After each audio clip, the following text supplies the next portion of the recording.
அனைவருக்கும் வணக்கம். All India civil service coaching centre சார்பாக யூபிஎஸ்சிக்கான ஃபவுண்டேஷன் க்ளோஸ் போய்கிட்டு இருக்கு. ஸோ இதில் ஒரு பார்ட்டா இந்தியன் பாலிட்டியை நம்ம டிஸ்கஸ் பண்ணிக்கிட்டு இருக்கோம். ஸோ ஃபார் ஒரு 13 கிளாஸஸ் கவர் பண்ணியிருக்கோம். இந்த 13 கிளாஸஸில் நம்ம கவர் பண்ண ஏரியாஸ் அப்படிங்கிறது பேசிக்ஸ் ஆஃப் கான்ஸ்டியூஷனில் இருந்து ஃபிலாசபிக்கல் பார்ட்னு சொல்லக்கூடிய preamble, union and territories with citizenship ஒரு கிளாஸ் ஆகும், ஃபண்டமெண்டல் ரைட்ஸை ஒரு 2 கிளாஸ் ஆகும், directive principles of state policy and fundamental டியூட்டிஸை ஒரு கிளாஸ் ஆகும், யூனியன் அண்ட் எக்ஸிக்யூட்டிவ்ஸ்னு சொல்லக்கூடிய president, vice president, council of ministers with prime minister, attorney general, so இவங்க எல்லாத்தையுமே எக்ஸிக்யூட்டிவ் பார்ட்டாகவும் ஒரு கிளாஸாகவும் கவர் பண்ணியிருக்கோம்.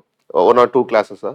அதுக்கப்புறம் அடுத்து பார்த்தீங்க அப்படின்னு பார்த்தீங்கன்னா பார்லிமெண்ட். ஸோ பார்லிமெண்ட்டில் legislative part of the constitution நம்ம பிரிக்கும் போது எப்படி பார்த்தோம் அப்படின்னு பார்த்தீங்கன்னா எக்ஸிக்யூட்டிவ், லெஜிஸ்லேட்டிவ், ஜுடிஷியரி அப்படிங்கிற ஒரு ஆஸ்பெக்ட்ஸ் தான் பார்த்தோம்.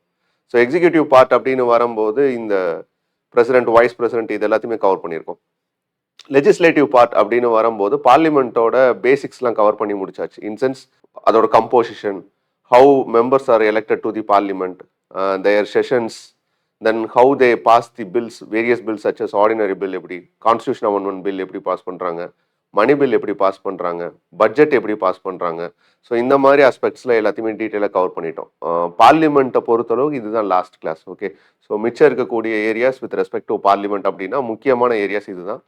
இதில் இன்னைக்கு நம்ம பார்க்கக்கூடிய டாபிக்ஸ் அப்படின்னு பார்க்கும்போது எதெல்லாம் பார்க்க போகிறோம் அப்படின்னா, first one is with respect to what is when a bill lapse. Okay, so இது ஒரு முக்கியமான ஏரியா.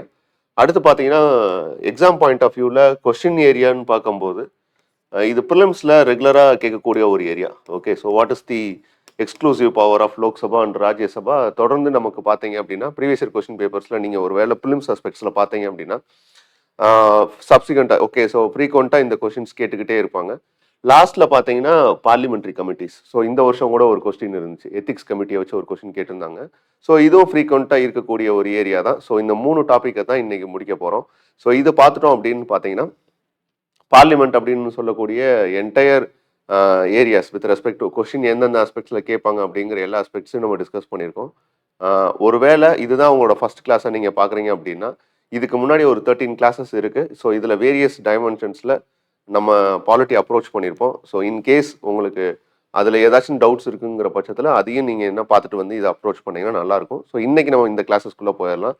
ஃபஸ்ட்டு நம்ம பார்க்கக்கூடிய டாபிக் அப்படிங்கிறது when a bill get lapsed.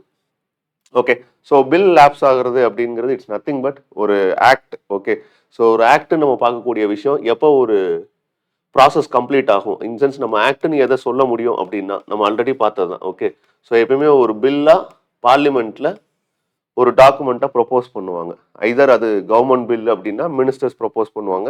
Other then government bill அப்படின்னு வரும்போது ப்ரைவேட் மெம்பர் பில் அப்படின்னு சொல்லி அது பார்ப்பாங்க. ஸோ இந்த பில் என்னவாகும் அப்படின்னு பார்த்தீங்கன்னா ஒரு 3 ரீடிங் போகும். இதுவும் நம்ம பார்த்தோம். ஓகே, ஸோ ஒரு 3 ரீடிங்கிறது ஹவுஸ்லேயே ஒரு 3 டைம்ஸ் ஆஃப் திங்ஸ் ப்ரெசன்டேஷன் பண்ணுவாங்க. ஸோ இந்த 3 ரீடிங்க்கு அப்புறம் என்னவாகும் அப்படின்னு பார்த்தீங்கன்னா ரெக்வயர்ட் மெஜாரிட்டியோட அது பாஸ் ஆகணும். Okay, in both houses of the parliament. So ஒரு மணி பில் அப்படின்னா ஒரு சிம்பிள் மெஜாரிட்டி போதும், ஆர்டினரி பில்னா ஒரு சிம்பிள் மெஜாரிட்டி போதும், வேற கான்ஸ்டியூஷன் அமெண்ட்மெண்ட் பில்னா ஒரு ஸ்பெஷல் மெஜாரிட்டி தேவை. ஓகே, ஸோ இந்த பில் மெஜாரிட்டியை பாஸ் பண்ணதுக்கப்புறம் பிரசிடென்ட்டோட அசென்ட் வேணும். ஓகே, இன்சென்ஸ் பிரசிடென்ட்டோட கையெழுத்து வேணும். இங்கே தான் அவரோட வீட்டோ பவர் இதெல்லாமே டிஸ்கஸ் பண்ணியிருப்போம். So what is the power with respect to president in matters of bills அப்படிங்கிறதெல்லாம் பார்த்துருப்போம். ப்ரொவைடட் இன்கேஸ் ஒருவேளை இந்த பில்லு ஹவுஸில் இருக்கும்போதே, இன்சென்ஸ் ஹவுஸில் இருக்கும்போதேனா டிஸ்கஷனில் இருக்கும்போதே ஒருவேளை லோக்சபா டிசால்வ் ஆகுது அப்படின்னா, ஏன்னா ராஜ்யசபா டிசால்வ் ஆகிறதுக்கான ஸ்கோப் இல்லை. Because Rajya Sabha is an permanent body. Okay, or permanent institution. Whereas Lok Sabha is an temporary. Okay, so ஒரு 5 இயர்ஸ் கூட எலெக்ஷன் மூலமாக தான் இந்த லோக்சபாவை நம்ம சீட்ஸை ஃபில் பண்ணுவோம் அப்படின்னு பார்த்தோம்.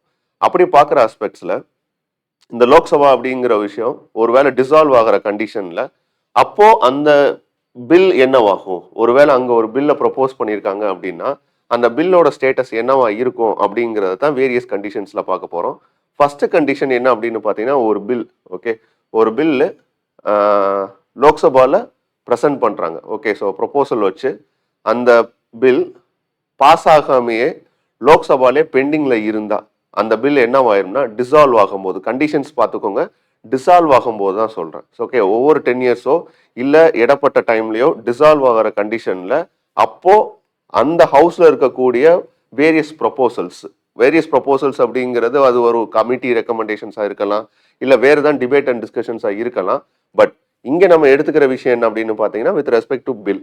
ஓகே, ஒரு பில் ப்ரொபோசலில் இருக்கும்போது அந்த சுச்சுவேஷனில் டிசால்வ் ஆகும்போது அந்த பில்லோட ஸ்டேட்டஸ் என்னவாகும் அப்படின்னு பார்த்தீங்கன்னா, ஒரு பில் லோக்சபாவில் தான் ப்ரெசென்ட் பண்ணி லோக்சபாலே பெண்டிங்கில் இருக்குது, எந்த விதமான பாஸ் எதுவுமே நடக்காமல் அங்கேயே பெண்டிங்கில் இருக்குது அப்படிங்கிற கண்டிஷனில் அந்த பில் என்னவாயிரும்னா லேப்ஸ் ஆயிரும். First condition.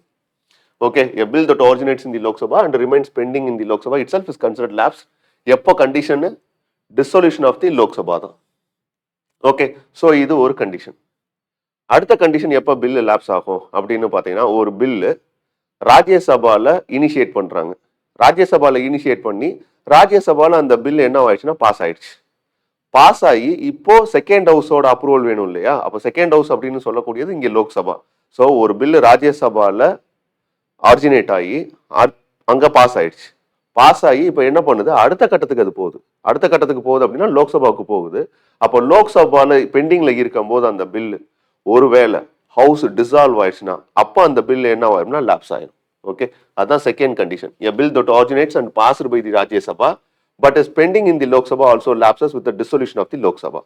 ஓகே, இப்போ அடுத்த கண்டிஷன், ஒரு பில்லு லோக்சபாவில் ஒரிஜினேட் ஆகுது, லோக்சபால பாஸ் ஆயிடுச்சு. இப்போ அந்த பில்லு எங்க இருக்கு அப்படின்னு பாத்தீங்கன்னா ராஜ்யசபால பெண்டிங்ல இருக்கு. ஓகே, அப்போ ஒரு பில்லு லோக்சபால ஒரிஜினேட் ஆகுது, லோக்சபால பாஸ் ஆயிடுச்சு, இப்போ அந்த பில்லு ராஜ்யசபால பெண்டிங்ல இருக்கு. இப்போ ராஜ்யசபால அந்த பில்லு பெண்டிங்ல இருக்கும்போது அப்போ என்ன நடக்கும் அப்படின்னு பாத்தீங்கன்னா, அப்போ ஒருவேளை ஹவுஸ் டிசால்வ் ஆகுது அப்படின்னா, லோக்சபா டிசால்வ் ஆகுதுன்னா அந்த பில் என்ன ஆகுதுன்னா லேப்ஸ் ஆகும். ஓகே, ஸோ அதான் தேர்ட் கண்டிஷன். ஏன் அப்படின்னு பார்த்தீங்கன்னா, ஒரு பில் அப்படிங்கிறது டிசொல்யூஷன் ஆஃப் லோக்சபா ஆகும்போது ஆட்டோமேட்டிக்காகவே இது டிசால்வ் ஆயிடும். ஆனால் வேரியஸ் கண்டிஷன்ஸில் ஒரு எக்ஸப்ஷன்ஸ் இருக்கு, அதனால தான். ஓகே, எப்பயுமே ஒரு பில் ஒரு ஹவுஸ் டிசால்வ் ஆகுது அப்படின்னா அங்கே இருக்கக்கூடிய சப்ஜெக்ட் மேட்டர்ஸ் எல்லாமே என்ன ஆயிரும் அப்படின்னா டிசால்வ் ஆயிரும். பட் இங்கே ஒரு எக்ஸப்ஷனல் கண்டிஷன் இருக்கு, அதை புரிய வைக்கிறதுக்காக தான் இவ்வளோ கண்டிஷன்ஸையும் நம்ம முன் வைக்கிறது. ஓகே, அப்போ இந்த 3 கண்டிஷன் ரொம்ப முக்கியமானது. ஒரு பில்லு லோக்சபாலே ஒரிஜினேட் ஆகி லோக்சபாலே பெண்டிங்ல இருந்தா தட் பில் லேப்ஸ்டு. ஒரு பில்லு ராஜ்யசபால ஒரிஜினேட் ஆகி பாஸ் ஆகி லோக்சபால இருந்தா தட் பில் ஆல்சோ லேப்ஸ்டு. ஒரு பில்லு லோக்சபால பாஸ் ஆகி தட் இஸ் ஒரிஜினேட் ஆகி பாஸ் ஆகி ராஜ்யசபால பெண்டிங்ல இருக்குன்னா அந்த பில்லும் லேப்ஸ்டு. 4வது கண்டிஷன் பாருங்க, ஒரு பில்லு ராஜ்யசபால ஒரிஜினேட் ஆகி பாஸ் ஆகுது. ஓகே, பட் லோக்சபா என்ன பண்றாங்க, but is returned with an amendment to the Rajya Sabha. ஒரு பில்லு ராஜ்யசபாவில் ஒரிஜினேட் ஆகி பாஸ் ஆயிடுச்சு, இந்த பில்லு லோக்சபாவுக்கு அனுப்பப்பட்டிருக்கு ஃபார் தேர் மெஜாரிட்டி. இப்போ லோக்சபா என்ன பண்றாங்க, பில்லை ரீகன்சிடரேஷனுக்கு அனுப்புறாங்க டு தி ராஜ்யசபா. ஸோ ராஜ்யசபாவுக்கு இந்த பில்லை ரீகன்சிடரேஷனுக்கு அனுப்பும்போது ஒருவேளை அந்த டைம் பீரியட்ல ஹவுஸ் டிசால்வ் ஆச்சு அப்படின்னா அப்போ அந்த பில் என்ன ஆயிரும்னா லேப்ஸ் ஆயிரும். ஓகே, ஸோ இந்த ரீகன்சிடரேஷன் இந்த ப்ராசஸ் எல்லாமே நம்ம பில்லு ஒரு ஆர்டினரி பில்லை அப்ரோச் பண்ணும்போது இந்த விஷயம் நம்ம எக்ஸ்பிளைன் பண்ணியாச்சு. ஓகே, ஒரு bill originate in Rajya Sabha and pass in Rajya Sabha, அந்த பில்லு லோக்சபாவுக்கு போகுது. லோக்சபால அந்த பில் என்னவாகுது அப்படின்னு பார்த்தீங்கன்னா ரீகன்சிடரேஷனுக்காண்டி ராஜ்யசபாவுக்கு திருப்பி அனுப்புறாங்க. அப்படி திருப்பி அனுப்பும் போது அந்த பில் என்னவாகுது அப்படின்னு பார்த்தீங்கன்னா லேப்ஸ் ஆகுது. ஓகே, டிசால்வ் ஆகும்போது இந்த கண்டிஷன்ஸ் எல்லாமே நோட் இட் டவுன். இங்க எல்லாமே பொதுவான ஒரு காமன் பாயிண்ட் என்ன அப்படின்னு பார்த்தீங்கன்னா டிசொல்யூஷன் தான். இங்க எல்லா இடத்துலையுமே இருக்கும். Okay, dissolution. ஓகே, ஸோ இந்த டிசொல்யூஷன் அப்படிங்கிறது ஒரு காமன் டேர்ம், இது எல்லா இடத்துலையுமே இருக்கும். எதுக்காக அப்படின்னு பார்த்தீங்கன்னா அது வரைக்கும் அந்த பில்லுக்கு எந்த விதமான ஒரு ப்ராப்ளம் வரப்போறது கிடையாது. அது ஃபார் எக்ஸாம்பிள் இப்போ 2024 இதுதான் வந்து first year of 18th Lok Sabha. இப்போ 25, 26, 27, 28 வரைக்கும் அந்த பில் என்னவா இருக்கலாம், அங்கே இருக்கலாம். ஓகே, லோக்சபாலே பெண்டிங்லோட இருக்கலாம், வேரியஸ் ப்ரொபோசல்ஸ் கன்சிடரேஷன்ஸ் எல்லாமே இருக்கலாம். பட் அடுத்த செஷன் வரும்போது இப்போ 19th லோக்சபா வரும்போது டிசால்வ் ஆகி தான் அடுத்து கொண்டு வர முடியும். அப்போ அதோட சுச்சுவேஷன் என்ன அப்படிங்கிறது தான் டிஸ்கஸ் பண்ணணும். ஸோ இது with respect to when a bill get dissolved or lapse. இப்போ அடுத்த கண்டிஷன் என்னன்னா எப்போ லேப்ஸ் ஆகாது ஒரு பில்லு. ஸோ ஒரு பில்லு லேப்ஸ் ஆகாமல் இருக்கணும்னா அங்கே என்னென்னலாம் சுச்சுவேஷன்ஸ் இருக்கணும் அப்படின்னு பார்த்தீங்கன்னா, ஃபர்ஸ்ட் கண்டிஷன் நான் ஆல்ரெடி சொன்ன மாதிரி ராஜ்யசபா ஒரு பெர்மனன்ட் பாடி, ஒரு பெர்மனன்ட் இன்ஸ்டிடியூஷன், அதுக்கு டிசால்வ்ங்கிற ஒரு ப்ராசஸ் கிடையாது. எவ்ரி 2 இயர்ஸ்க்கு ஒரு தடவை 1/3 ஆஃப் த சீட்ஸ் என்ன ஆகும்னா ரொட்டேஷன் பேசிஸில் வெக்கேட் ஆகும். அந்த 1/3 ஆஃப் த சீட்ஸை வந்து இன்னொரு பர்சன்ஸ் ஆக்குபை பண்ணுவாங்க. ஸோ இதுதான் கண்டிஷன், அது ஒரு பெர்மனன்ட் இன்ஸ்டிடியூஷன். ஓகே, ஸோ அப்படி இருக்கக்கூடிய சுச்சுவேஷனில் ஒரு பில்லு ஒருவேளை ராஜ்யசபாவில் ஒரிஜினேட் ஆகி ராஜ்யசபாலே பெண்டிங்ல இருக்கு அப்படின்னா அந்த பில் என்ன ஆகாதுன்னா லாப்ஸ் ஆகாது. Okay, a bill that is originate and bending in the Rajya Sabha it self lapse ஆகாது. செகண்ட் கண்டிஷன், ஒருவேளை பில் ரெண்டு ஹவுஸ்லயுமே பாஸ் ஆயிடுச்சு. ஓகே, ஸோ ரெண்டு ஹவுஸ்லயுமே பாஸ் ஆயிடுச்சு. ரெண்டு ஹவுஸ்லயுமே பாஸ் ஆகி இப்போ பிரசிடென்ட்டோட அசன்ட்டுக்கு வெயிட்டிங். ஸோ பிரசிடென்ட்டோட அசன்ட்டுக்கு வெயிட்டிங் அப்படின்னா அந்த கன்சிடரேஷன்ல ஒருவேளை ஹவுஸ் டிசால்வ் ஆகுதுன்னா, லோக்சபா டிசால்வ் ஆகுது அப்படின்னா அந்த பில்லு லாப்ஸ் ஆகிறதுக்கான ஸ்கோப் இல்லை. அடுத்து வரக்கூடிய கவர்மெண்ட் அது வேணுமா வேணாமாங்கிறத அப்சல்யூட் வீட்டோ மூலமா டிசைட் பண்ணலாம் அப்படின்னு சொல்லி நம்ம veto power of the president பார்க்கும்போது பார்த்துட்டோம். ஓகே, அப்போ செகண்ட் கண்டிஷன், எப்போ ஒரு பில்லு லாப்ஸ் ஆகாது, ஒரு பில்லு ரெண்டு ஹவுஸ்லயுமே பாஸ் பண்ணிடாச்சு. போத் இன் லோக்சபா ராஜ்யசபா ரெண்டு ஹவுஸ்லயுமே பாஸ் பண்ணிட்டாங்க. பாஸ் பண்ண பில்லு இப்போ யார்கிட்ட பெண்டிங்ல இருக்கு, பிரசிடென்ட்டோட அசன்ட்டுக்காண்டி வெயிட்டிங்ல இருக்குங்கிற கண்டிஷன்ல அப்ப இந்த பில் என்ன ஆகாது அப்படின்னு பாத்தீங்கன்னா லாப்ஸ் ஆகிறதுக்கான ஸ்கோப் கிடையாது. ஸோ செகண்ட் கண்டிஷன் இது. தேர்ட் கண்டிஷன், ஒருவேளை நம்ம ஆல்ரெடி ஜாயிண்ட் சிட்டிங்கோட ப்ராசஸ் பார்த்துருக்கோம். ஓகே, ஸோ இன்கேஸ் ஒரு டெட்லாக் சுச்சுவேஷன் நடக்குது அப்படின்னா, ஃபார் எக்ஸாம்பிள் டெட்லாக் சுச்சுவேஷன் அப்படிங்கிறது இட்ஸ் நத்திங் பட் ஒரு பில்லு ஒரு ஹவுஸ்ல பாஸ் ஆகுது, அடுத்த ஹவுசஸ்ல ஒருவேளை 6 months வரைக்கும் எந்த விதமான ஆக்ஷனும் எடுக்கல அப்படின்னா அந்த பில்லு மேல, இல்ல ஒரு பில்ல செகண்ட் பில் ஹவுஸுக்கு அனுப்புறாங்க, அந்த second house to the first house ரீகன்சிடரேஷனுக்காண்டி அந்த பில்ல அனுப்பப்படுறாங்க. ஆனா ஃபர்ஸ்ட் ஹவுஸ் அந்த ரீகன்சிடரேஷன் அக்செப்ட் பண்ணிக்கல, இன்சென்ஸ் அமெண்ட்மெண்ட் அக்செப்ட் பண்ணிக்கல. அப்படி இருக்கக்கூடிய சுச்சுவேஷன்ல என்ன ஆகும் அப்படின்னா ஒரு டெட்லாக் சுச்சுவேஷன் வரும்னு சொன்னோம். ஓகே, ஸோ இதெல்லாம் கண்டிஷன்ஸ். இந்த டெட்லாக் சுச்சுவேஷன்ஸ் வர்றப்போ இல்ல ஒருவேளை ரிஜெக்ட் பண்ணப்பட்டா, ஓகே செகண்ட் ஹவுஸ் ரிஜெக்ட் பண்ணப்பட்டா, ஸோ அப்போ அந்த டெட்லாக் சுச்சுவேஷன் வரும். அப்போ அந்த டெட்லாக் சுச்சுவேஷனை ஓவர் கம் பண்றதுக்கு என்ன பண்ணுவாங்க அப்படின்னா ஜாயிண்ட் சிட்டிங் அப்படின்னு ஒரு ப்ராசஸ் பார்த்தோம். ஸோ இந்த ஜாயிண்ட் சிட்டிங் பண்ற டைம் பீரியட் தான். ஓகே, இந்த ஜாயிண்ட் சிட்டிங் இதெல்லாம் எல்லாமே இதுக்கு முன்னாடி நடக்கக்கூடிய கிளாஸஸ்ல நம்ம டீட்டெயிலாக எடுத்திருக்கோம். அதனால தான் சொல்றேன், இந்த கிளாஸஸ்ல உங்களுக்கு ஒருவேளை இந்த டேர்ம்ஸ் புரியல அப்படின்னா இதுக்கு முன்னாடி இருக்கக்கூடிய கிளாஸஸோ இல்ல 1 or 2 கிளாஸஸோ பார்த்தீங்க அப்படின்னா அட்லீஸ்ட் பார்லிமெண்ட்ல இருந்து பார்த்தீங்க அப்படின்னா உங்களுக்கு இதை பத்தின பேசிக்ஸ் புரிய வரும். ஓகே, அப்ப இந்த இடத்துல நான் சொல்ல விஷயம் என்ன அப்படின்னு பாத்தீங்கன்னா, பார்லிமெண்ட்ல ஒருவேளை ஒரு பில்லு ஜாயிண்ட் சிட்டிங்ல இருக்கும்போது ஜாயிண்ட் சிட்டிங் இன்வைட் பண்ணிட்டாங்க, அந்த ஜாயிண்ட் சிட்டிங் இன்வைட் பண்ண டைம் பீரியட்ல என்ன ஆகுது அப்படின்னு பாத்தீங்கன்னா லோக்சபா டிசால்வ் ஆயிடுது. லோக்சபா டிசால்வ் ஆகிற கண்டிஷன்ல ஜாயிண்ட் சிட்டிங்ல தான் அந்த பில்லு இருக்கு அப்படின்னா அந்த சுச்சுவேஷன்ல அந்த பில் என்ன ஆகாதுன்னா லாப்ஸ் ஆகாது. ஓகே, ஸோ இது ஒரு கண்டிஷன். அடுத்த கண்டிஷன் என்ன அப்படின்னு பாத்தீங்கன்னா, இன்கேஸ் ஒரு பில் கமிட்டி ஆன் கவர்மெண்ட் அஷூரன்சஸ்ல ரெஃபரன்ஸ்க்கு கொடுத்துருக்காங்க அப்படின்னா ஃபார் தேர் ஸ்டடி. ஓகே, ஒருவேளை கமிட்டி ஆன் கவர்மெண்ட் அஷூரன்சஸ்ல அந்த பில் இருக்குங்கிற கண்டிஷன்ல அப்ப அந்த பில் என்ன ஆகாதுன்னா லாப்ஸ் ஆகாது. அப்ப 4 கண்டிஷன்ல பில்லு லாப்ஸ் ஆகாது. ஒன்னு, ஒரு பில்லு ராஜ்யசபாலே ஆரிஜினேட் ஆகி ராஜ்யசபாலே பெண்டிங்ல இருக்குன்னா லாப்ஸ் ஆகாது. ஒருவேளை செகண்ட் கண்டிஷன்ல பில்லு ரெண்டு ஹவுஸ்லயும் பாஸ் பண்ணியாச்சு, பிரசிடென்ட்டோட அசன்ட்டுக்கு வெயிட்டிங், அந்த டைம்ல house that is Lok Sabha dissolve ஆகுது. லோக்சபா டிசால்வ் ஆகுது அப்படின்னா அப்ப அந்த பில் என்ன ஆகும், லாப்ஸ் ஆகாது. தேர்ட் கண்டிஷன் என்ன அப்படின்னு பாத்தீங்கன்னா, ஒருவேளை ஜாயிண்ட் சிட்டிங்ல இருக்கக்கூடிய டைம் பீரியட்ல அந்த பில்ல கன்சிடரேஷனுக்கு வைக்கிறப்போ இந்த மீன் டைம் ஹவுஸ் டிசால்வ் ஆகுதுன்னா, லோக்சபா டிசால்வ் ஆகுதுன்னா அப்ப அந்த பில் என்ன ஆகாதுன்னா டிசால்வ் ஆகாது. Fourth condition, committee on government அஷூரன்சஸ்ல அந்த பில்ல ரெஃபரன்ஸ்க்கு வச்சிருக்காங்க அப்படின்னா ஃபார் தேர் ஸ்டடீஸ்க்கு இருக்கு அப்படின்னா அப்ப அந்த பில் என்ன ஆகாதுன்னா லாப்ஸ் ஆகாது. These are all the 4 conditions where a bill doesn't lapse. Where when a bill lapse அப்படிங்கறத ஃபர்ஸ்ட் கண்டிஷனா இதுக்கு முன்னாடி பார்த்தோம். when a bill doesn't lapse அப்படிங்கறத செகண்ட் கண்டிஷனா பார்த்திருக்கோம். ஓகே, so far இதுதான் பில் எப்போ லாப்ஸ் ஆகும், லாப்ஸ் ஆகாது அப்படிங்கறத நம்ம டிஸ்கஸ் பண்ணக்கூடிய பாயிண்ட் ஆஃப் பெர்ஸ்பெக்டிவ்ல பார்க்கக்கூடிய விஷயங்கள். ஓகே, நெக்ஸ்ட் டாபிக் அப்படிங்கிறது it's nothing but exclusive power of the Lok Sabha and Rajya Sabha. One of the important டாபிக்னு சொல்ல முடியும். நான் ஆல்ரெடி சொன்ன மாதிரி இது ஃப்ரீக்வெண்டா இது வரைக்கும் ஒரு லாஸ்ட் ஒரு 6 to 7 yearsலேயே ஒரு 2 to 3 times என்ன பண்ணிட்டாங்க, பிலிம் சஸ்பெக்ட்ல கேட்டாங்க வேற டைமென்ஷன்ல exclusive power of the Lok Sabha என்னவா இருக்கும், ராஜ்யசபாவுக்கும் லோக்சபாவுக்கும் என்ன ஈக்குவல் பவர் இருக்கு, லோக்சபாவோட எக்ஸ்க்ளூசிவ் பவர் என்ன அப்படிங்கிறது ரிப்பீட்டடா கேட்டுக்கக்கூடிய ஒரு ஏரியா தான். ஸோ அந்த அஸ்பெக்ட்ஸ்ல தான் இந்த பர்டிகுலர் டாபிக் இன்னைக்கு அப்ரோச் பண்ண போறோம். இதுல ஃபர்ஸ்ட் நம்ம பார்க்கக்கூடிய விஷயங்கள் என்ன அப்படின்னு பாத்தீங்கன்னா, power exclusive to the Lok Sabha. So லோக்சபான்னு சொல்லக்கூடிய கவுன்சில் ஹவுஸ் ஆஃப் த பீப்புளுக்கு, ஓகே ஹவுஸ் ஆஃப் த பீப்புளுக்கு இருக்கக்கூடிய எக்ஸ்க்ளூசிவ் பவர் என்ன அப்படிங்கிறத டிஸ்கஸ் பண்ண போறோம். ஸோ இதுல ஃபர்ஸ்ட் கண்டிஷன் என்ன அப்படின்னு பாத்தீங்கன்னா ஆர்டிகல் 75 clause 3 தான். ஓகே, ஸோ இதை ஏன் அப்படி சொல்றோம் அப்படின்னு பாத்தீங்கன்னா, the council of ministers are collectively responsible to the house of the people அப்படின்னு தான் சொல்லியிருக்கு கான்ஸ்டிடியூஷன். ஓகே, நாட் டு தி பார்லிமெண்ட்னு சொல்லல, only to the house of the people. Okay, so the council of ministers are collectively responsible to the house of the people. Then means இந்த council of மினிஸ்டர்னு சொல்லக்கூடிய இந்த executive, okay இந்த collective ரெஸ்பான்சிபிலிட்டின்னு சொல்லக்கூடிய இந்த executives சொல்லக்கூடிய இந்த மினிஸ்டர்ஸ் யாருக்கு responsible அப்படின்னா டு தி லோக்சபாவுக்கு தான் ரெஸ்பான்சிபிளோ தவிர not to the Rajya Sabha. Okay, so council of states கிடையாது, டு தி லோக்சபாவுக்கு தான் ரெஸ்பான்சிபிள். அப்போ ஃபர்ஸ்ட் கண்டிஷன் எதை மீன் பண்ணுது அப்படின்னு பார்த்தீங்கன்னா, இங்க ஒரு ப்ரிவிலேஜ் கொடுக்குது. யாருக்கு? ஹவுஸ் ஆஃப் த பீப்புளுக்கு. என்ன ப்ரிவிலேஜ் அப்படின்னா, இட்ஸ் நத்திங் பட் அங்க people elected. Okay, so house of the people தான் அந்த லோக்சபாவை பொறுத்த அளவுக்கு they're elected by the people. அப்போ அந்த பீப்புள் எலெக்ட் பண்ண ஒரு ஹவுஸுக்கு தான் ஸோ ஒரு எக்ஸ்ட்ரானரி பவர் கொடுக்கணும் அப்படிங்கிற ஒரு ஆஸ்பெக்ட்ல அதை முன் வச்சிருக்காங்க. ஸோ அப்போ அது என்னன்னு நம்ம பார்க்குறோம் அப்படின்னு பார்த்தீங்கன்னா, it is consider to be an exclusive power of the லோக்சபான்னு ஃபர்ஸ்ட் கண்டிஷனாக பார்க்குறோம். ஓகே, ஸோ அப்போ council of ministers are collectively responsible to the house of the people அப்படிங்கிறது இட்ஸ் கன்சிடர் டு பி ஒரு exclusive power to the Lok Sabha.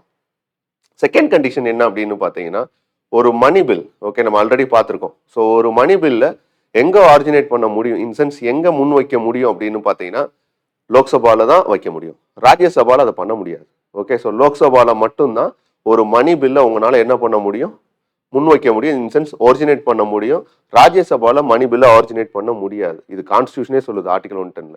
So அப்போ இந்த இடத்துல என்னன்னா, லோக்சபால மட்டும்தான் ஒரு பில்ல உங்களால என்ன பண்ண முடியும், வைக்க முடியும். அப்போ அது consider to be an exclusive power of the Lok Sabha.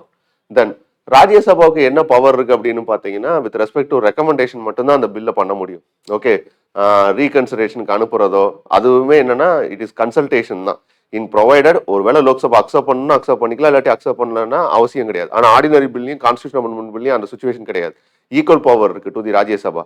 But மணி பில்லை பொறுத்தளவுக்கு அங்கே எக்ஸ்க்ளூசிவ் பவர் யாருக்கு தான் இருக்கு, டு தி லோக்சபாவுக்கு தான் இருக்கு. ஸோ ராஜ்யசபால இங்க பெருசா ரோல் கிடையாது. ஓகே, அடுத்த ஒரு கண்டிஷன் என்ன அப்படின்னு பாத்தீங்கன்னா, லோக்சபால இருக்கக்கூடிய ஸ்பீக்கருக்கான எக்ஸ்க்ளூசிவ் பவர் அப்படின்னு வச்சுக்கலாம், இல்ல பிரிசைடிங் ஆஃபீஸருக்கான எக்ஸ்க்ளூசிவ் பவர்னு சொல்லலாம். ஓகே, ஸோ ஏன்னா ரெண்டு ஹவுஸ்லயுமே பிரிசைடிங் ஆஃபீஸர்ஸ் இருக்காங்க. அங்க ராஜ்யசபாவை பொறுத்தளவுக்கு சேர்மன், இங்க லோக்சபாவை பொறுத்தளவுக்கு ஸ்பீக்கர். அப்போ இங்க லோக்சபால பிரிசைடிங் ஆஃபீஸருக்கு இருக்கக்கூடிய பவர் என்ன அப்படின்னு பாத்தீங்கன்னா, ஒரு மணி பில்லா இல்லையா அப்படிங்கறத சொல்றது யாரோட தான், to the power of the speaker of the Lok Sabha. Okay, அப்போ இந்த கண்டிஷன்ல என்ன அப்படின்னு பாத்தீங்கன்னா, ஸ்பீக்கருக்கு தான் ஒரு பில்ல மணி பில்லா இல்லையாங்கிறத டிசைட் பண்றதுக்கான கெப்பாசிட்டி இருக்கு. அப்போ இது exclusive power of the Lok Sabha தான். ஓகே, அது போக இன்கேஸ் ஜாயிண்ட் சிட்டிங் வரும்போது, ஓகே, ஸோ ஜாயிண்ட் சிட்டிங் வரும்போது நம்ம மெஜாரிட்டி பார்த்தோம். Okay, simple majority is more than enough அப்படின்னு பார்த்தோம். அப்படி பார்க்கும்போது ஒரு ரெண்டு ஹவுஸ் ஜாயிண்ட் சிட்டிங்க்கு வருது அப்படின்னா அந்த இடத்துல நியூமரிக்கல் மெஜாரிட்டி யாருக்கு தான் அதிகம், டு தி லோக்சபாவுக்கு தான் இருக்கும். யூஸ்வலா ஒரு ஜாயிண்ட் சிட்டிங் இன்வைட் பண்றாங்க அப்படின்னா அது மோஸ்ட்லி லோக்சபா தான் இன்வைட் பண்ணுவாங்க. ஏன்னா லோக்சபாவுக்கு அங்க நியூமரிக்கல் மெஜாரிட்டி இருக்கும். ஸோ சிம்பிள் மெஜாரிட்டி மூலமா அந்த பில்லை என்ன பண்ணிடலாம், அவங்களால கிளியர் பண்ணிட முடியும். இது exclusive power of the Lok Sabha. Okay, so லோக்சபாவுக்கு எக்ஸ்க்ளூசிவ் பவர் அப்படின்னு சொல்லும்போது council of ministers are collectively responsible to the Lok Sabha தான். அப்போ லோக்சபாவுக்கு இங்க எக்ஸ்க்ளூசிவ் பவர் அந்த இடத்துல வந்துருது. ஒரு பில்ல மணி பில்ல பர்டிகுலர்லி பாஸ் பண்றது, இன்சென்ஸ் ஆரிஜினேட் பண்றது எங்க மட்டும்தான் பண்ண முடியும் அப்படின்னா லோக்சபால மட்டும்தான் பண்ண முடியும். ராஜ்யசபாவுக்கு மணி பில்ல பொறுத்தளவுக்கு ஒரு கன்சல்டேஷனுக்கான பவர் தான் இருக்கோ தவிர அந்த இடத்துல அவங்களுக்கு என்னன்னா லைக் அன் ஆர்டினரி பில் மாதிரியோ கான்ஸ்டியூஷன் அமெண்ட்மெண்ட் பில் மாதிரியோ ஒரு பவர் அவங்களுக்கு அங்க கிடையாது. ஓகே, அடுத்த விஷயம் என்ன அப்படின்னு பாத்தீங்கன்னா, ஒரு பிரிசைடிங் ஆஃபீஸர் தான் சொல்ல முடியும். இன்சென்ஸ் ஹவுஸ் ஆஃப் த பீப்புள்ல இருக்கக்கூடிய ஸ்பீக்கர் அப்படின்னு சொல்லக்கூடிய அந்த பிரிசைடிங் ஆஃபீஸருக்கு தான் என்ன பவர் இருக்குன்னா, ஒரு பில்ல மணி பில்லா இல்லையான்னு சொல்றதுக்கான பவர் இருக்கு. ராஜ்யசபாவை பொறுத்தளவுக்கு இன் கேஸ் ஆஃப் ஜாயிண்ட் சிட்டிங்னு வரும்போது நியூமரிக்கல் மெஜாரிட்டி யாருக்கு அதிகம் அப்படின்னு பார்த்தீங்கன்னா லோக்சபாவுக்கு தான் அதிகம். ஸோ அப்போ அந்த இடத்துல அந்த பில் என்னவா இருக்கு பாசிபிலிட்டிஸ் இருக்குன்னா கிளியர் ஆகிறதுக்கான பாசிபிலிட்டிஸ் இருக்கு. ஸோ இது ஒரு கண்டிஷனாக சொல்றாங்க, exclusive power of the Lok Sabha அப்படின்னு சொல்றாங்க. இப்போ அடுத்து நம்ம பார்க்கக்கூடிய டாபிக் என்ன அப்படின்னு பார்த்தீங்கன்னா, what is an exclusive power of the Rajya Sabha. அப்போ exclusive power of the Lok Sabha இருக்கும்போது ராஜ்யசபாவுக்கும் பவர் இருக்கணும்ல, அப்போ ராஜ்யசபாவுக்கு என்ன பவர் இருக்கு, ஸோ அதான் அடுத்து பார்க்க போறோம். அப்போ ராஜ்யசபாவுக்கு எக்ஸ்க்ளூசிவ் பவர் என்ன இருக்கு அப்படின்னு பார்த்தீங்கன்னா, இன்கேஸ் ஒருவேளை நம்ம பார்த்துருப்போம் இல்லையா, ஷெட்யூல் 7ல union list, state list, concurrent list, so இந்த 3 பவர் இருக்குன்னு சொன்னோம். நார்மல் டைம்ல யூனியன் லெஜிஸ்லேச்சர்லையும் கன்கரண்ட் லிஸ்ட்லையும் லா மேக் பண்றது தான் பார்லிமெண்டோட கெப்பாசிட்டி. ஓகே, ஸோ பார்லிமெண்டோட லா மேக்கிங் கெப்பாசிட்டி என்ன அப்படின்னு பார்த்தீங்கன்னா நத்திங் பட் யூனியன் லிஸ்ட்லையும் கன்கரண்ட் லிஸ்ட்லையும் தான் நார்மல் டைம்ல லா மேக் பண்ண முடியும். ப்ரொவைடட் இன்கேஸ் ஒரு வேளை ஸ்டேட் லிஸ்ட்ல லா மேக் பண்ணணும் அப்படின்னா, ஸ்டேட் லிஸ்ட்ல லா மேக் பண்ணணும் அப்படின்னா அது எங்க இனிஷியேட் பண்ண முடியும்னா ராஜ்யசபால இருந்து தான் அதை இனிஷியேட் பண்ண முடியும். ஏன்னா கவுன்சில் ஆஃப் ஸ்டேட்ஸோட ரெப்ரஸன்டேஷனா எந்த ஹவுஸ் ஃபங்க்ஷன் ஆகுது, ராஜ்யசபா தான் ஃபங்க்ஷன் ஆகுது. அப்போ ஒரு ஸ்டேட்டுக்கு என்ன தேவை அப்படிங்கிறது எங்க இருந்து இனிஷியேட் பண்றாங்க அப்படின்னா ராஜ்யசபால இருந்தா இனிஷியேட் பண்றாங்க. அப்போ ஒரு ஸ்டேட் லெஜிஸ்லேச்சர்ல ஒரு லா மேக் பண்ணணும்னா நார்மல் டைம்ல, எமர்ஜென்சி டைம் சொல்லலாம், நார்மல் டைம்ல ஒரு ஸ்டேட் லெஜிஸ்லேச்சர்ல ஒரு லா மேக் பண்ணணும் அப்படின்னா அதுக்கான ரைட்ஸ் யாருக்கு இருக்கு அப்படின்னு பாத்தீங்கன்னா அதை இனிஷியேட் பண்றதுக்கான rights only to the Rajya Sabha தான் இருக்கு. அது first condition. Okay, so it can authorize the parliament to make a law on a subject enumerated in the state list. Okay, so article 249 சொல்ற விஷயம். செகண்ட், ஆல் இண்டியா சர்வீஸ்ன்னு சொல்லுவோம். So all India service அப்படிங்கிறது இன்னைக்கு இருக்கக்கூடிய condition பார்க்கும்போது Indian administrative service, Indian police service and Indian forest service. So இந்த 3 சர்வீஸை தாண்டி வேற ஏதாவது புதுசாக ஒரு சர்வீஸை கிரியேட் பண்ணணும் அப்படின்னா, ஓகே, ஸோ புதுசாக ஒரு சர்வீஸை கிரியேட் பண்ணணும் அப்படின்னா அந்த ஆல் இண்டியா சர்வீஸை கிரியேட் பண்ணுறதுக்கான இனிஷியேட் பண்ணக்கூடிய ஒரு இன்ஸ்டிடியூஷன் யார் தான் பண்ண முடியும் அப்படின்னா ராஜ்யசபா தான் பண்ண முடியும். ஓகே, ஸோ ராஜ்யசபா தான் கேட்கணும் ஆல் இண்டியா சர்வீஸ்னு ஒன்று இருக்கணும் வேணும் அப்படின்னு சொல்லி, அதாவது இந்த ஒரு போஸ்ட் ஆல் இண்டியா சர்வீஸாக மாற்றுங்க அப்படின்னு சொல்லி இனிஷியேட் பண்ணக்கூடிய பவர் யாருக்கு இருக்குன்னா டு தி கவுன்சில் ஆஃப் ஸ்டேட்ஸ்க்கு தான் இருக்கு. தட் இஸ் ராஜ்யசபாவுக்கு தான் இருக்கு. இது எதுக்காக அப்படின்னு பார்த்தீங்கன்னா ஒரு ஃபெடரல் அட்டானமியை என்ஷூர் பண்ணக்கூடிய விஷயம் தான். Federal autonomy in sense they have their own capacity, law making எல்லாமே இருக்கு. ஸோ அந்த இடத்துல ஒரு ஃபெடரல் அட்டானமியை என்ஷூர் பண்ற ஒரு விதமாக தான் என்ன ரைட்ஸ் கொடுத்துருக்காங்கன்னா to the council of states ஒரு ஆல் இண்டியா சர்வீஸை கிரியேட் பண்ணணும் அப்படின்னா அது யாரோட கெப்பாசிட்டியில தான் பண்ண முடியும், with respect to council of states or Rajya Sabha தான் பண்ண முடியும் அப்படிங்கிறது அடுத்த கண்டிஷன். அடுத்து வைஸ் பிரசிடென்ட்டை ரிமூவ் பண்றதா இருந்தா, vice president are nothing but ex officio chairman of the Rajya Sabha யாருன்னு கேட்டீங்கன்னா வைஸ் பிரசிடென்ட் தான் சொல்லுவாங்க. Ex officio chairman of the Rajya Sabha in sense ராஜ்யசபாவை ப்ரிசைட் பண்ணி எடுத்துட்டு போகக்கூடிய ப்ரிசைடிங் ஆஃபீஸர். ஓகே, ஸோ ராஜ்யசபாவை ப்ரிசைட் பண்ணி எடுத்துட்டு போகக்கூடிய ப்ரிசைடிங் ஆஃபீஸர் யார் அப்படின்னு பார்த்தீங்கன்னா வைஸ் பிரசிடென்ட் தான். ஏன்னா vice president is consider actors and ex officio chairman of the Rajya Sabha அப்படின்னு சொல்லிட்டோம். இப்போ ஒரு வைஸ் பிரசிடென்ட்டை ரிமூவ் பண்றதா இருந்தாலும் சரி, ஒருவேளை சேர்மன் ஆஃப் தி ராஜ்யசபாவை ரிமூவ் பண்றதுக்கான இனிஷியேட் பண்றதா இருந்தாலும் சரி, ஓகே, அங்க யாருக்கு பவர் இருக்கு அப்படின்னா வைஸ் பிரசிடென்ட்டை ரிமூவ் பண்றதை பொறுத்தளவுக்கு அதை இனிஷியேட் பண்ணக்கூடிய ரைட்ஸ் யாருக்கு இருக்குன்னா ராஜ்யசபாவுக்கு தான் இருக்கு. ஓகே, ஸோ அங்க மியர் அப்ரூவல் போதும் வித் ரெஸ்பெக்ட் டு லோக்சபா. ராஜ்யசபாவுக்கு தான் எக்ஸ்க்ளூசிவ் பவர் இருக்கு. வித் ரெஸ்பெக்ட் டு வைஸ் பிரசிடென்ட்டை ரிமூவ் பண்றதை இனிஷியேட் பண்றதா இருந்தா அது எங்க தான் இனிஷியேட் பண்ண முடியும், ராஜ்யசபால தான் இனிஷியேட் பண்ண முடியும். ஓகே, ஸோ மெஜாரிட்டி அப்படின்னு வரும்போது எஃபெக்டிவ் மெஜாரிட்டின்னு ஒன்று பார்த்தோம். Okay, so the then members present and voting அப்படிங்கிற ஒரு கண்டிஷனில் பார்த்துருப்போம். இது நான் ஆல்ரெடி எங்கே எடுத்திருக்கேன் அப்படின்னா வித் ரெஸ்பெக்ட் டு வைஸ் பிரசிடென்ட்டோட ரிமூவல் ப்ராசஸ் எப்படி அப்படிங்கிற போதே டிஸ்கஸ் பண்ணியாச்சு. அங்கே ஒரு அப்ரூவல் தான் தேவை வித் ரெஸ்பெக்ட் டு லோக்சபாவோ தவிர இனிஷியேட் பண்ணுறது எங்கே தான் இனிஷியேட் பண்ண முடியும், ராஜ்யசபால தான் இனிஷியேட் பண்ண முடியும். So it is consider to be an exclusive power. Okay, நாலாவது கண்டிஷன் எக்ஸ்க்ளூசிவ்னு சொல்ல முடியாது, சுச்சுவேஷன் பொறுத்தளவுக்கு இது எக்ஸ்க்ளூசிவ் பவர்னு சொல்லலாம். ஓகே, என்ன கண்டிஷன் அப்படின்னா நார்மல் டைம்ல ஒரு எமர்ஜென்சி சுச்சுவேஷன் இருக்குது அப்படின்னா அப்போ அந்த எமர்ஜென்சி சுச்சுவேஷன் இருக்கக்கூடிய கண்டிஷன்ல ஆர்எல்ஸ் ஒருவேளை ஒரு ஹவுஸ் டிசால்வ் ஆன சுச்சுவேஷன், லோக்சபா டிசால்வ் ஆயிடுச்சுன்னு வச்சுக்கோங்களேன், அங்க இன்ஸ்டிடியூஷனே கிடையாது. ஓகே, ஸோ ஹவுஸே இல்லை, லோக்சபா டிசால்வ் ஆயிடுச்சு, இப்போ ராஜ்யசபா மட்டும்தான் இருக்கு. அப்போ அந்த சுச்சுவேஷன்ல என்ன இருக்கும் அப்படின்னு பார்த்தீங்கன்னா இன்கேஸ் ஒரு எமர்ஜென்சி சுச்சுவேஷன் வந்துருச்சுன்னு வச்சுக்கோங்களேன், ஒரு வாரோ ஒரு எக்ஸ்டர்னல் அக்ரஷனோ ஒரு ஆர்ம்டு ரெபலியனோ நடக்குது அப்படின்னா அந்த இடத்துல எமர்ஜென்சியை கொண்டு வரணும். எமர்ஜென்சியை கொண்டு வரணும்னா பார்லிமெண்ட்டோட அப்ரூவல் தேவை. பார்லிமெண்ட்டோட அப்ரூவல் தேவை அப்படிங்கிற சுச்சுவேஷன்ல ஒருவேளை லோக்சபா டிசால்வ் ஆயிருக்குன்னா அப்போ அந்த இடத்துல அந்த ரைட்ஸ் யாருக்கு வந்துருது அப்படின்னா ராஜ்யசபாவுக்கு வந்துருது. ஸோ இது ஒரு எக்ஸ்க்ளூசிவ் பவர்னு சொல்ல முடியாது, ஒரு கண்டிஷன், ஒரு சுச்சுவேஷன் இருக்கும்போது அந்த சுச்சுவேஷன்ல ராஜ்யசபாவுக்கு ஒரு எக்ஸ்ட்ரானரி பவர் இருக்கு. அது என்னன்னா லோக்சபா டிசால்வ் ஆயிருந்த சுச்சுவேஷன்ல எமர்ஜென்சி டிக்ளேர் பண்ணணும் அப்படின்னா பார்லிமெண்டோட அப்ரூவல் வேணும். அப்போ பார்லிமெண்டோட அப்ரூவல்னு சொல்லிட்டோம் அப்படின்னா லோக்சபா இல்லை. ஓகே, ஸோ லோக்சபா இல்லாத ஒரு கண்டிஷன்ல இப்போ ராஜ்யசபா இருக்கு. அப்போ ராஜ்யசபா இருக்கக்கூடிய சுச்சுவேஷன்ல ராஜ்யசபாவோட அப்ரூவலே போதும் அந்த எமர்ஜென்சியை டிக்ளேர் பண்றதுக்கு. So that is consider to be an power of the exclusive power of the ராஜ்யசபான்னு சொல்றோம். ஃபார் நேம் சேக் தான் சொல்றோமோ தவிர இது ஒரு சுச்சுவேஷன் கண்டிஷன் தான். ஓகே, இப்போ ரெண்டு சுச்சுவேஷன் பார்த்தாச்சு. What is the exclusive power of the Lok Sabha, what is an exclusive power of the Rajya Sabha, ரெண்டு கண்டிஷன் பார்த்துட்டோம். இப்போ மூணாவது ரெண்டு பேத்துக்கும் ஈக்குவல் பவர் என்ன இருக்கு. ஓகே, ரெண்டு பேத்துக்கும் ஈக்குவலா என்ன பவர் இருக்கு அப்படிங்கிறது தான் அடுத்து டிஸ்கஸ் பண்ண போறோம். ஸோ ரெண்டு பேத்துக்கு ஈக்குவலா இருக்கக்கூடிய பவர் அப்படின்னு பார்த்தீங்கன்னா ஃபர்ஸ்ட் ஒன்று ஒரு ஆர்டினரி பில்ல பாஸ் பண்றதுல ரெண்டு பேத்துக்குமே ஈக்குவல் பவர் தான் இருக்கு. அதர் தன் மணி பில், இப்படி வச்சுக்கோங்க, other than money bill with respect to ordinary bill. Okay, so ordinary bill, constitution amendment bill, இந்த ரெண்டு பில்லுக்கும் exclusive power with respect to equal power, எக்ஸ்க்ளூசிவ்னு சொல்லிட்டேன்.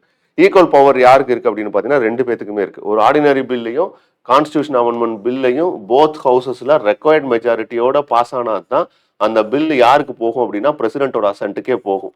அப்படி இல்லை அப்படின்னா அங்கே ஒரு டெட்லாக் சுச்சுவேஷன் நடக்கும், ஜாயிண்ட் செட்டிங் ப்ராசஸ் இருக்கு, இதெல்லாம் பார்த்தோம். அந்த சுச்சுவேஷன் எதுக்கு கிடையாது, கான்ஸ்டியூஷன் அமெண்ட்மெண்ட் பில்லுக்கு கிடையவே கிடையாது. ஓகே, ஸோ அது ஆர்டினரி பில்லுக்கு தான் இருக்கு. மணி பில்லுக்கு ஜாயிண்ட் செட்டிங் போக முடியாது. ஓகே, ஸோ அப்போ ஒரு ஆர்டினரி பில்லுக்கும் ஒரு கான்ஸ்டியூஷன் அமெண்ட்மெண்ட் பில்லு பாஸ் பண்றதுக்கும் ரெண்டு பேத்துக்குமே என்னதான் இருக்கு, ஈக்குவல் பவர் தான் இருக்கு. இது ரெண்டு பேத்துக்கு இருக்கக்கூடிய equal power. Okay, provided in case vice பிரசிடென்ட்டை பொறுத்தளவுக்கு விட்டுருங்க, அது exclusive power of the Rajya Sabha. But பிரசிடென்ட்டை ரிமூவ் பண்றதுக்கோ இம்பீச் பண்றணும்னு சொல்றோம் இல்லையா, ஸோ இம்பீச் பண்றதா இருந்தாலும் இல்லை எலெக்ஷன் கண்டக்ட் பண்ணி அவரை எலெக்ட் பண்ணக்கூடிய விஷயங்களா இருந்தாலும் ரெண்டு பேர்த்துக்குமே என்ன பவர் இருக்குன்னா ஈக்குவல் பவர் தான் இருக்கு. ஓகே, ஸோ எலெக்ஷனை கண்டக்ட் பண்றதுக்கும் இம்பீச்மெண்ட் பண்றதுக்கும் வித் ரெஸ்பெக்ட் டு பிரசிடென்ட் யாருக்கு பவர் இருக்கு அப்படின்னா ரெண்டு பேத்துக்குமே ஈக்குவல் பவர் இருக்கு. ஸோ ரெண்டு பேத்துக்குமே ஏன்னா சேம் ரைட்ஸ் தான், ஓட்டோட வேல்யூ ரெண்டு பேத்துக்குமே என்னதான், சேம் தான். ஓகே, ஸோ அடுத்த கண்டிஷன் அப்படின்னு பார்க்கும்போது வைஸ் பிரசிடென்ட்டோட removal. Okay, so election and removal, இந்த இடத்துல ரிமூவலை விட்டுருங்க. ஓகே, ரிமூவலை பொறுத்தளவுக்கு ஆல்ரெடி நம்ம எக்ஸ்க்ளூசிவ்னு சொல்லிட்டோம். Okay, so election with respect to vice president. So election with respect to vice president அப்படின்னு வரும்போது இந்த இடத்துல யாருக்கு பவர் அதிகம் அப்படின்னு பார்த்தீங்கன்னா வித் ரெஸ்பெக்ட் டு சேம் தான் ரெண்டு பேத்துக்குமே. எலெக்ஷனை பொறுத்தளவுக்கு அங்கேயும் எலக்டோரல் காலேஜில் ரெண்டு பேத்துக்குமே போத் ராஜ்யசபா லோக்சபா ரெண்டு பேத்துக்குமே என்னதான் ஈக்குவல் ஓட்டு தான். ஸோ அந்த இடத்துல ரெண்டு பேத்துக்குமே காமன் தான். தென் ரிமூவ் பண்றது. ஓகே, ஸோ ரிமூவல்னு வரும்போது with respect to supreme court judges, high court judges, chairman of chief election commissioner, CAG, இவங்களெல்லாம் ரிமூவ் பண்றதா இருந்தா ஒரு ப்ரொசீஜர் இருக்கு. Okay, so supreme court judges remove பண்றதுக்கான ப்ரொசீஜர் என்னவோ அந்த ப்ரொசீஜர் தான் சிஇசி சிஏஜிக்கெல்லாம் ரிமூவ் பண்றதுக்கான ப்ரொசீஜர்னு சொல்லிட்டோம். இப்போ இந்த ரிமூவல் ப்ராசஸை இனிஷியேட் பண்ணி ஹவுஸ் ரெண்டுலையும் மெஜாரிட்டி அப்ரூவல் வேணும் அப்படின்னா, ஓகே ஹவுஸ் ரெண்டுலையும் மெஜாரிட்டி அப்ரூவல் வேணும் அப்படின்னா அப்போ அந்த இடத்துல என்ன அப்படின்னு பார்த்தீங்கன்னா கண்டிஷன் ரெண்டு பேத்துக்குமே ஈக்குவல் பவர் தான் இருக்கு. So both with respect to Rajya Sabha and Lok Sabha ரெண்டு ஹவுஸ்லயுமே ரெக்வயர்ட் மெஜாரிட்டியோட இந்த ரிமூவல் ரெசல்யூஷன் நடந்தா தான், தட் இஸ் சப்ஸ்டான்சிவ் மோஷன் சொல்லுவோம். ஓகே, ஸோ அந்த மோஷன் அப்ரூவல் ஆனால் தான் என்ன நடக்கிறதுக்கான ஸ்கோப் இருக்கு அப்படின்னு பார்த்தீங்கன்னா அந்த இடத்துல அந்த ரிமூவல் ப்ராசஸ் கிளியர் ஆகிறதுக்கே சான்சஸ் இருக்கு. அப்போ ரிமூவல் ப்ராசஸ்ன்னு வரும்போது with respect to supreme court judge, high court judge, chief election commissioner, கம்ட்ரோல் and auditor general இவங்களெல்லாம் ரிமூவ் பண்ண போறது பிரசிடென்ட் தான். பட் அந்த பிரசிடென்ட் ரிமூவ் பண்றதா இருந்தால் அதுக்கு ஒரு பேசிக் அப்ரூவல் வேணும் இல்லையா. அந்த அப்ரூவல் எங்க இருந்து இனிஷியேட் பண்ணப்படும் அப்படின்னு பார்த்தீங்கன்னா பார்லிமெண்ட்ல தான் இனிஷியேட் பண்ணப்படும். அப்போ பார்லிமெண்ட்ல இனிஷியேட் பண்றதா இருந்தால் ரெக்வயர்ட் மெஜாரிட்டியோட ரெண்டு ஹவுஸ்லயுமே என்ன ஆகணும் அப்படின்னா அந்த ரெசல்யூஷன் அப்ரூவல் ஆகணும். அப்போ அந்த ரெண்டு ஹவுஸ்லயுமே ஈக்குவல் மெஜாரிட்டி தான், தட் இஸ் ஈக்குவலா அந்த பவரை டிஸ்ட்ரிபியூட் பண்ணியிருக்காங்க. அப்போ எந்த இடத்துல என்ன இருக்குது அப்படின்னு பார்த்தீங்கன்னா ரெண்டு பேர்த்துக்குமே ஈக்குவல் பவர் தான் சொல்லப்படும். ஓகே, அது போக ஒருவேளை ஆர்டினன்சஸ் இஷ்யூ பண்ணா அவசர கால சட்டம்னு சொல்றோம் இல்லையா, with respect to president initiate பண்றாரு அப்படின்னா ஆர்டினன்ஸ் மேக்கிங் பவரை பொறுத்தளவுக்கு அதுலயும் எக்ஸ்க்ளூசிவ் பவர் ரெண்டு பேத்துக்குமே என்னதான் ஈக்குவலா தான் டிவைட் ஆயிருக்கு. ஓகே, ஸோ ரெண்டு பேத்துக்குமே ஈக்குவல் பவர் தான். ஏன்னா ஒரு ஆர்டினன்சஸ் ஹவுஸ்ல வைக்கும் போது அது ஆர்டினரி பில்லா இருக்கும் போதோ கான்ஸ்டியூஷன் அமெண்ட்மெண்ட் பில்லா இருக்கும் போதோ அந்த இடத்துல என்ன வாங்கணும், அப்ரூவல் தேவை தான் போடும். ஓகே, அடுத்து proclamation of all 3 types of emergency. ஒருவேளை ரெண்டு ஹவுஸுமே இருக்கு. ஓகே, லோக்சபாவும் ஹவுஸ்ல பிரசன்ட்ல இருக்கு, ராஜ்யசபாவும் பிரசன்ட்ல இருக்கு. அப்படி இருக்கக்கூடிய கண்டிஷன்ல ரெண்டு ஹவுஸ்லயுமே என்ன தேவைப்படுது, ஒரு எமர்ஜென்சியை டிக்ளேர் பண்றதுக்கு அப்ரூவல் தேவைப்படுது. அப்ப இந்த இடத்துல அவங்களுக்கு என்னன்னா it is considered to be an equal power தான். அடுத்த condition selection of ministers. So selection of ministers அப்படின்னு சொல்லும் போது council of ministers with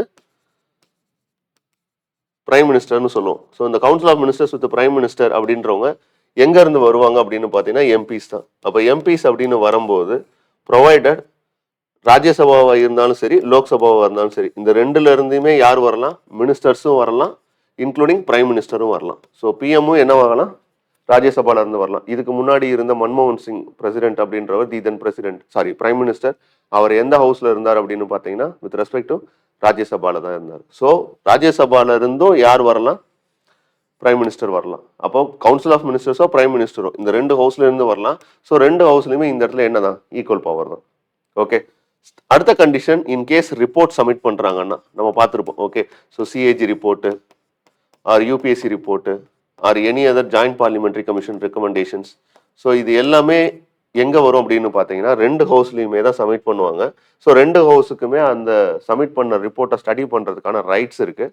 so அப்போ அந்த கண்டிஷனில் பார்க்கும்போது இவங்க 2 பேத்துக்கு என்ன இருக்குது, ஈக்குவல் பவர் இருக்குது. ஓகே, அது போக சுப்ரீம் கோர்ட்டோட ஜூரிஸ்டிக்ஷனை என்லார்ஜ் பண்ணுறதுக்கோ இல்லை யூனியன் பப்ளிக் சர்வீஸ் கமிஷனோட ஸ்கோப்பை என்லார்ஜ் பண்ணுறதுக்கோ யாருக்கு ரைட்ஸ் பவர்ஸ் இருக்குது அப்படின்னு பார்த்தீங்கன்னா 2 பேத்துக்குமே ஈக்குவல் பவர்ஸ் தான் இருக்குது. அப்போது மொத்தம் ஒரு 3 கண்டிஷன்ஸ் பார்த்துருக்கோம். Exclusive power of the Lok Sabha என்ன, exclusive power of the Rajya Sabha என்ன, equal power of the both Lok Sabha and Rajya Sabha என்னங்கிறத பார்த்துருக்கோம். இது ரொம்ப முக்கியமான topic with respect to parliament ஏரியாவில். ஏன்னா தொடர்ந்து இதுல இருந்து கொஸ்டின்ஸ் வந்துகிட்டு இருக்கு. மோஸ்ட்லி எதை வச்சு கேட்டிருக்காங்க அப்படின்னா அந்த constitution amendment bill, ordinary bill, money பில்லை வச்சு தான் கேட்டுக்கிட்டு இருக்காங்க. இன்கேஸ் அதர் தன் தட் ஒரு எக்ஸ்டென்ஷன் போனோம் அப்படின்னா அடுத்த ஏரியாஸ்குள்ள போகலான்னா இந்த மாதிரி ஆஸ்பெக்ட்ஸ்லாம் அவங்க அப்ரோச் பண்ணுறதுக்கான ஸ்கோப் இருக்கு.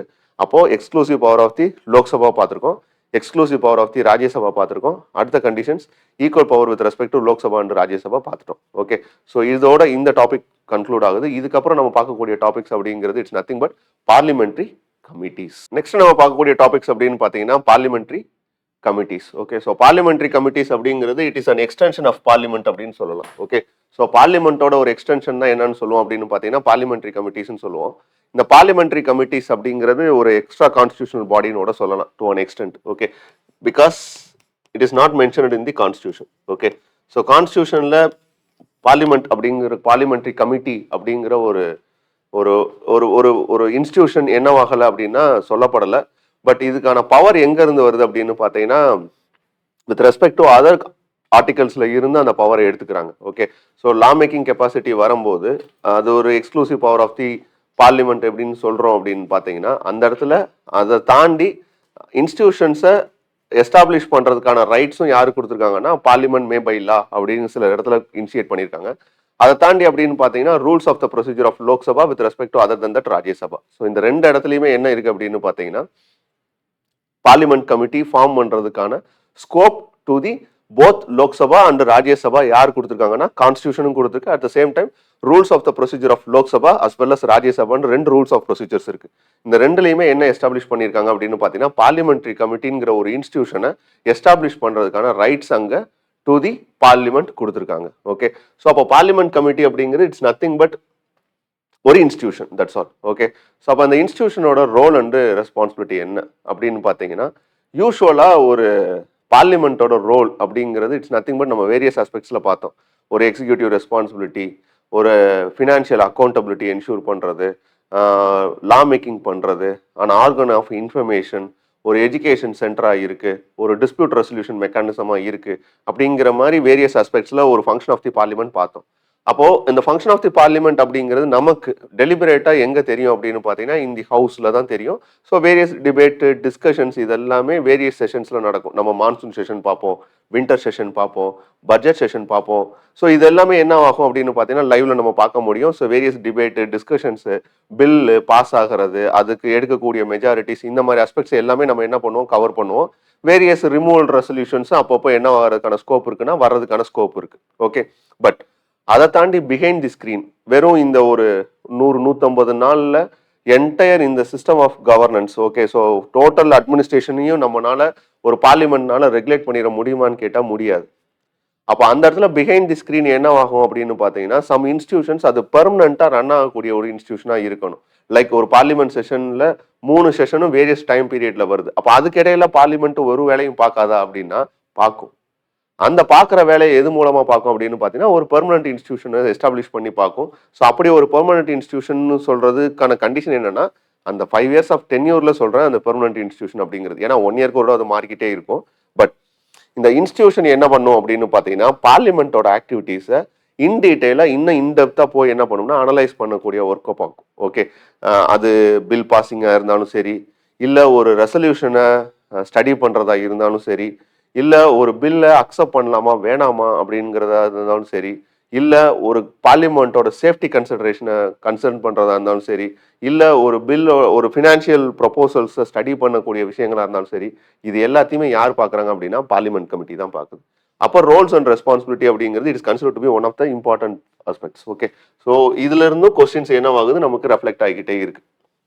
அப்போ கமிட்டியோட நீட் என்ன அப்படின்னா நான் ஆல்ரெடி ஒரு ப்ரீஃப் இன்ட்ரடக்ஷன் கொடுத்துட்டேன். ஸோ அதை தாண்டி இன் டீட்டெயில் உள்ளே போய் அப்ரோச் பண்ணுறதா இருந்தால் இந்த கமிட்டியோட ரோல் என்ன அப்படின்னா நம்ம ஆல்ரெடி சொல்லிட்டோம், இது வந்து behind the back of the parliament செஷனை தாண்டி ஃபங்க்ஷன் பண்ணக்கூடிய ஒரு மெக்கானிசம் அப்படின்னு சொல்லிட்டோம். ஸோ இதுல ஃபர்ஸ்ட் திங் அப்படிங்கிறது இட்ஸ் நத்திங் பட் ஒரு legislative proposals to the parliament வருது அப்படின்னா, okay, so legislative proposals to the parliament வருது அப்படின்னா அந்த பில்ல இன் டீடைல் ஸ்டடி பண்ணணும். ஆர் அதில் இருக்கக்கூடிய ஃப்ளா என்ன, அதில் இருக்கக்கூடிய பெனிஃபிட் என்ன, கலர்ஃபுல் லெஜிஸ்லேஷனா எங்கேயும் ஏதாச்சும் ஹிடன் அஜெண்டாஸ் ஒளிஞ்சிருக்கா அப்படிங்கிறதெல்லாம் என்ன பண்ண முடியாதுன்னா டிபேட் அண்ட் டிஸ்கஷன்ஸ்ல கவர் பண்ண முடியாது. அப்போ அந்த இடத்துல என்ன பண்றாங்க அப்படின்னு பார்த்தீங்கன்னா சர்டன் கமிட்டிஸ் எஸ்டாப்ளிஷ் பண்றாங்க. ஐதர் அது ஒரு ஸ்டாண்டிங் கமிட்டியா இருந்தாலும் சரி, இல்லை ஒரு அட்ஹாக்கா ஜாயின்ட் பார்லிமெண்ட்ரி கமிட்டி எஸ்டாப்ளிஷ் பண்றாங்கனாலும் சரி, அந்த இடத்துல என்ன ஆகும் அப்படின்னு பார்த்தீங்கன்னா ஒரு டீப் ஸ்க்ரூட்டனைசேஷன் நடக்கும். இன்சென்ஸ் ஒரு ப்ராசஸ் நடக்கும். அந்த ப்ராசஸ் என்னன்னா அந்த பில்லோட எஃபெக்டிவ்னஸை ஸ்டடி பண்ணக்கூடிய விஷயங்களா இருக்கும். அப்போ அதுதான் அதோட மேஜர் ரோலா பிளே பண்ணுது. இன்சென்ஸ் ஒரு ஃபங்க்ஷனை இன் டீடைல் ஸ்டடி பண்ணக்கூடிய விஷயங்களா இருக்கு. அடுத்து பார்த்தீங்கன்னா ஒரு comprehensive examination of technical and other matters. இது இதோட தான் கோரிலேட் ஆகி வரும். ஓகே, இது வித் ரெஸ்பெக்ட் டு கமிட்டியோட ரோல்னு வச்சுக்கலாம். ஓகே, அதை தாண்டி என்ன ரோல் பிளே பண்ணுவாங்க அப்படின்னா இன் டீடைல் அந்த பில்லு இதெல்லாம் தாண்டி, ஓகே, ஸோ அதை தாண்டி என்னன்னா இந்த பார்லிமெண்ட்ரி கமிட்டி அப்படிங்கிறது ஒரு குரூப் ஆஃப் மெம்பர்ஸ் இருக்கக்கூடிய ஒரு இன்ஸ்டிடியூஷன். இந்த குரூப் ஆஃப் மெம்பர்ஸ் இருக்கக்கூடிய ஒரு இன்ஸ்டிடியூஷன் என்ன இருக்கும் அப்படின்னு பார்த்தீங்கன்னா ஒன்லி ரூலிங் பார்ட்டி மட்டும்தான் அதில் பிளே பண்ணுவாங்களான்னு கேட்டால் இல்லை. அதில் யாரெல்லாம் இருப்பாங்க அப்படின்னு பார்த்தீங்கன்னா ரூலிங் பார்ட்டி இருப்பாங்க, அப்போசிஷன் பார்ட்டி இருப்பாங்க, எனி அதர் இண்டிபெண்டன்ட் கேண்டிடேட்ஸும் அதில் என்னவா இருப்பாங்கன்னா மெம்பர்ஸாக இருப்பாங்க. அப்போ அந்த இடத்துல அங்கே என்ன நடக்கும் அப்படின்னு பார்த்தீங்கன்னா ஒரு டிபேட் டிஸ்கஷன்ஸ் நடக்கும். ஒரு ஆர்கானிக்கான ஒரு அவுட்கம் என்னவாகிறதுக்கான ஸ்கோப் இருக்கு, வர்றதுக்கான ஸ்கோப் இருக்கு. இதெல்லாம் கவர்னன்ஸ் ஆஸ்பெக்ட்ல நம்ம பார்க்க வேண்டிய விஷயம். ஓகே, பிலிம்ஸ் பெர்ஸ்பெக்டிவ்ல இங்கே ஒன்றும் இங்கே இதுக்கான ஸ்கோப் இருக்குன்னு பார்த்தீங்கன்னா கமிட்டிஸ் கொடுத்து இதோட மெம்பர் எவ்வளோ, இதுல யார் பெர்மனண்டா இருப்பாங்க, இந்த கமிட்டியோட சேர்மனை யார் நாமினேட் பண்றா, இந்த மாதிரி கண்டிஷன்ஸ் தான் கொஸ்டினாக வரும். ப்ரொவைடட் ஒருவேளை கவர்னன்ஸ் ஆஸ்பெக்ட்லயோ இல்லை இன் டீடைல் பார்லிமெண்ட்ரி கமிட்டியை பற்றி மெயின்ஸ் ஆஸ்பெக்ட்ல கேட்கறதா இருந்தால் அங்கே தான் இந்த பாயிண்ட்ஸ் யூஸ் ஆகும். ஓகே, அப்போ இந்த இடத்துல என்னன்னா ஒரு ஈவன் ஸ்மால் பார்ட்டிஸ்க்கு அங்கே என்ன கிடைக்குதுன்னா ஒரு ரெப்ரஸன்டேஷன் கிடைக்குது. அது போக இந்த கமிட்டிஸ்ல தொடர்ந்து நீங்க ஆக்டிவிட்டிஸ் பெர்ஃபார்ம் பண்ணும்போது அஸ் அன் எம்பியா நீங்க பெர்ஃபார்ம் பண்ணும்போது ஃபியூச்சர்ல நீங்க ஒரு வேளை ஒரு கான்ஸ்டியூஷனல் போஸ்ட்டை அரைவ் ஆகுறீங்க அப்படின்னா, இன்கேஸ் ஒரு மினிஸ்டர் ஆகுறீங்கனாலோ இல்ல ஒரு ஸ்பீக்கர் ஆகுறீங்கனாலோ அந்த இடத்துல என்ன அப்படின்னு பாத்தீங்கன்னா உங்களுக்கான ஒரு லேர்னிங் சென்டரா எது ஃபங்க்ஷன் ஆகுது அப்படின்னு பாத்தீங்கன்னா இந்த பார்லிமெண்ட் ஃபங்க்ஷன் ஆகுது. ஸோ இது வித் ரெஸ்பெக்ட் டு பார்லிமெண்ட் கமிட்டியோட வேரியஸ் டிமாண்ட். ஓகே, ஸோ இப்போ nature of the parliament. So nature of the parliament நான் ஆல்ரெடி சொல்லிட்டேன். இது எங்க இருந்து அரைவ் ஆகுது, அதுக்கான பவர் எடுத்துக்குது அப்படின்னு பார்த்தீங்கன்னா கான்ஸ்டியூஷன்ல இருந்தும் with respect to rules of ப்ரொசீஜர்னு சொல்லக்கூடிய லோக்சபாவுக்கு ஒரு ரூல்ஸ் ஆஃப் ப்ரொசீஜர் இருக்கு, ராஜ்யசபாவுக்கு ஒரு ரூல்ஸ் ஆஃப் ப்ரொசீஜர் இருக்கு. இது மூலமா இது பவரை என்ன பண்ணிக்குது, டிவைட் பண்ணிக்குது. இப்போ என்ன தேவைப்படுது அப்படின்னு பார்த்தீங்கன்னா நமக்கு ஒரு டிஃபரன்சியேஷன் தேவைப்படுது. வேற ஏதாவது கமிட்டி இருக்கா அப்படின்னா there are so many committees are there. Okay, நீங்க பார்த்தீங்கன்னா தெரியும் Sarkaria commission. So various committees என்ன பண்ணியிருப்பாங்க அப்படின்னு பார்த்தீங்கன்னா ஏதாவது ஒரு இஷ்யூ சொசைட்டியில் நடந்திருக்கும் அதை ஸ்டடி பண்ணுறதுக்கோ இல்லை ஏதாச்சும் ஒரு ப்ராப்ளம் ஐடென்டிஃபை பண்ணுறதுக்கோ இதுக்கெல்லாம் கமிட்டிஸ் நீங்கள் தொடர்ந்து பார்த்துக்கிட்டே இருப்பீங்க. பட் பார்லிமெண்ட்ரி கமிட்டி அப்படிங்கிறது ஒரு மேஜர் ஒன்று. ஸோ இதோட ஈக்குவலாக நம்ம அடுத்து பார்க்கக்கூடியது அப்படின்னு பார்த்தீங்கன்னா இந்த கேபினெட் கமிட்டியை டிஸ்கஸ் பண்ணுவோம். ஓகே, ஸோ அப்போ அந்த கேபினெட் கமிட்டிக்கும் பார்லிமெண்ட்ரி கமிட்டிக்கும் உள்ள டிஃபரன்சஸ் என்ன அப்படின்னு பார்க்கும்போது பார்லிமெண்ட் கமிட்டி அப்படிங்கிறது யாரு அப்பாயின்ட் பண்ணியிருப்பாங்க இல்லை எலெக்ட் பண்ணியிருப்பாங்க அப்படின்னு பார்த்தீங்கன்னா ப்ரிசைடிங் ஆஃபீஸர் தான். ஒரு கேபினெட் கமிட்டிக்கும் ஒரு பார்லிமெண்ட்ரி கமிட்டிக்கு உள்ள டிஃபரன்சஸ் அப்படின்னு சொன்னா இதை வச்சு வகைப்படுத்திடலாம். அப்போ ஃபர்ஸ்ட் என்ன அப்படின்னு பாத்தீங்கன்னா ஒரு பார்லிமெண்ட்ரி கமிட்டியை எஸ்டாப்ளிஷ் பண்றதா இருந்தா அங்க இருக்கக்கூடிய மெம்பரோ இல்ல அதுல இருக்கக்கூடிய சேர்மனவோ எலெக்ட் பண்றதோ நாமினேட் பண்றதோ யார் பண்ணுவாங்கன்னா ப்ரிசைடிங் ஆஃபீஸர் தான், especially speaker R chairman. Okay, so next condition அப்படின்னு பாத்தீங்கன்னா இந்த பார்லிமெண்ட்ரி கமிட்டி யாரோட இதோட ஃபங்க்ஷன் ஆகும் அப்படின்னு பார்த்தீங்கன்னா ஐதர் சேர்மன் ஆர் ஸ்பீக்கரோட டைரக்ஷனோட தான் ஃபங்க்ஷன் ஆகும். ஓகே, அடுத்து இந்த லோக்சபாவில் இருக்கக்கூடிய பார்லிமெண்ட்ரி கமிட்டியோ ராஜ்யசபாவில் இருக்கக்கூடிய பார்லிமெண்ட்ரி கமிட்டியோ இதுக்கு ஒரு செக்ரட்டரியேட் அசிஸ்டன்ஸ் பண்ணுவாங்க. அந்த செக்ரட்டரியேட் அசிஸ்டன்ஸ் எதுல இருந்து வரும் பார்த்தீங்கன்னா பார்லிமெண்டோட செக்ரட்டரியேட் அசிஸ்டன்ஸ் தான் நடக்கும். ஓகே, ஸோ இதெல்லாம் various aspects with respect to what is the difference between and parliamentary committee and cabinet கமிட்டிக்கான டிஃபரன்சஸ். கேபினெட் கமிட்டி அப்படியே டிஃபரெண்டாக இருக்கும். ஓகே, ஸோ கேபினெட் கமிட்டியை பொறுத்தளவுக்கு அங்கே யார் இருப்பாங்க அப்படின்னு பார்த்தீங்கன்னா கவுன்சில் ஆஃப் மினிஸ்டர்ஸ் தான் இருப்பாங்க, அதில் கேபினெட் மினிஸ்டர்ஸ் இருப்பாங்க, அது கீழே டெபுட்டி மினிஸ்டர்ஸ் இருப்பாங்க.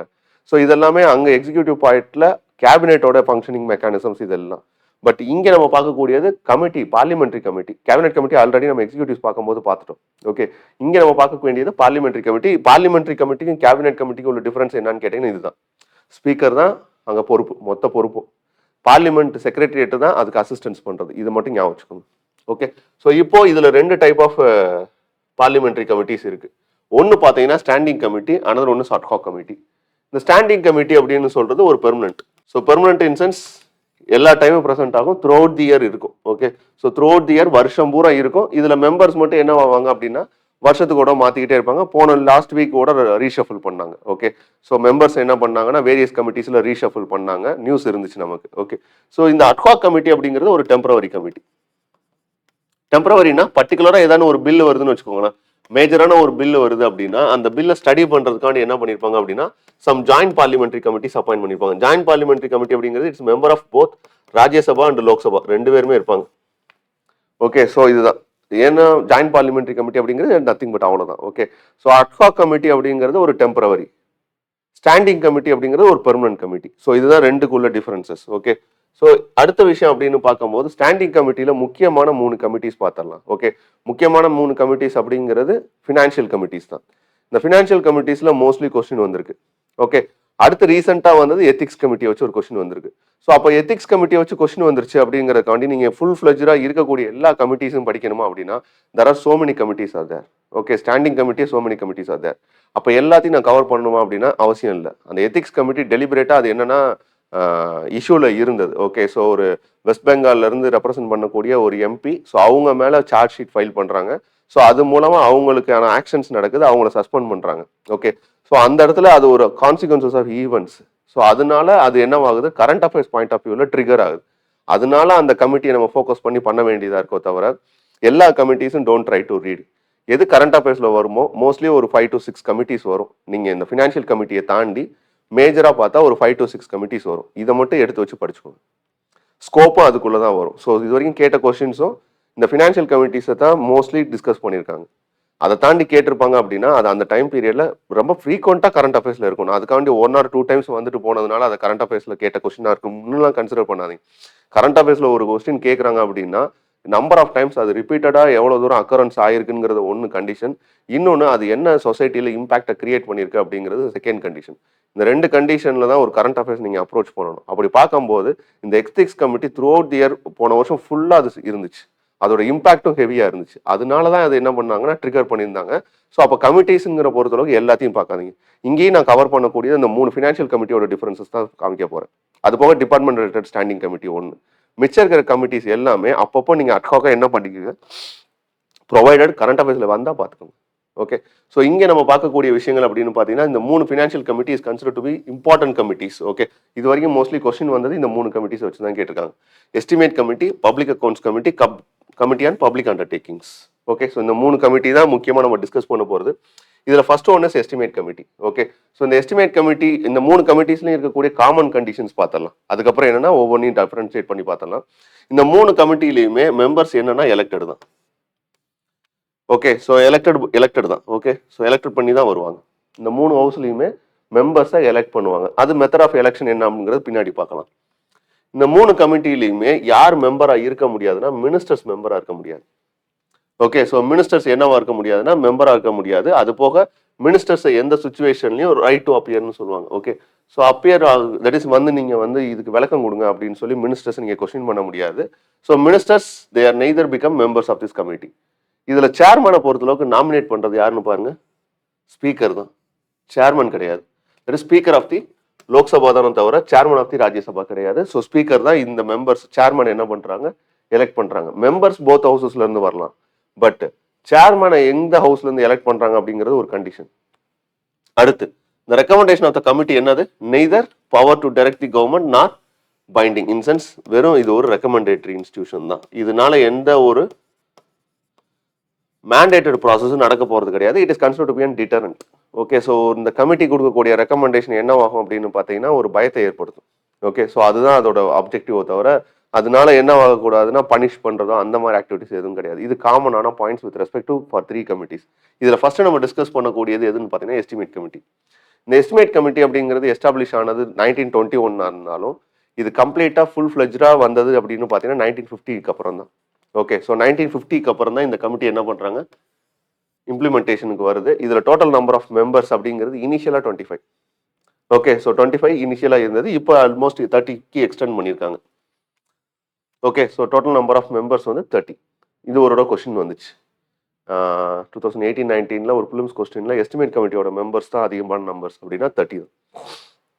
ஓகே, அடுத்த கண்டிஷன் என்னன்னு பார்த்தீங்கன்னா, இந்த 30 மெம்பர்ஸ் எங்க இருந்து தான் இருப்பாங்க? மெம்பர்ஸ் லோக்சபால இருந்து மட்டும்தான். ராஜ்யசபாவுக்கு இந்த இடத்துல ரெப்ரசன்டேஷன் கிடையாது. ஏன்னா எஸ்டிமேட் கமிட்டியோட முக்கியமான ரோல் என்னன்னா பட்ஜெட்டை ஸ்டடி பண்றது. ஓகே, இன்சென்ஸ் பட்ஜெட்டை அந்த அப்ராப்ரேஷன் பில்லாகவும் ஃபினான்ஸ் பில்லாகவும் வர்றதுக்கு முன்னாடி இவங்க ஒரு எஸ்டிமேட் பண்ணதுக்கு அப்புறம் தான் அது பில்லாவே கன்வெர்ட் ஆகும். அப்போ இந்த இடத்துல என்னன்னா, நம்ம ஆல்ரெடி பார்த்த மாதிரி மணி பில் எங்க தான் இனிஷியேட் பண்ண முடியும்? லோக்சபால மட்டும் தான் இனிஷியேட் பண்ண முடியும். அப்போ இந்த இடத்துல அவங்களுக்கு என்ன கிடையாதுன்னா ரோல் கிடையாது. ஓகே, அப்போ ராஜ்யசபால இருந்து மெம்பர்ஸ் யாரும் இருக்க மாட்டாங்க. ஒன்லி லோக்சபால இருந்து மட்டும்தான் மெம்பர்ஸ் இருப்பாங்க. ஓகே, அது போக நான் ஆல்ரெடி சொன்ன மாதிரி இது ஒரு கண்டினியூஸ் எக்கனாமிக் கமிட்டின்னு சொல்றது. ஏன்னா இது தொடர்ந்து என்ன பண்ணிக்கிட்டு இருக்கோம் அப்படின்னு பார்த்தீங்கன்னா ப்ராசஸ்லேயே இருக்கும். அந்த எஸ்டிமேஷனை வரைவு பண்ணுறது தான் இவங்களோட ரோல். அது போக இது ஒரு எக்ஸான்டே அனாலிசிஸ்ன்னு சொல்லுவாங்க.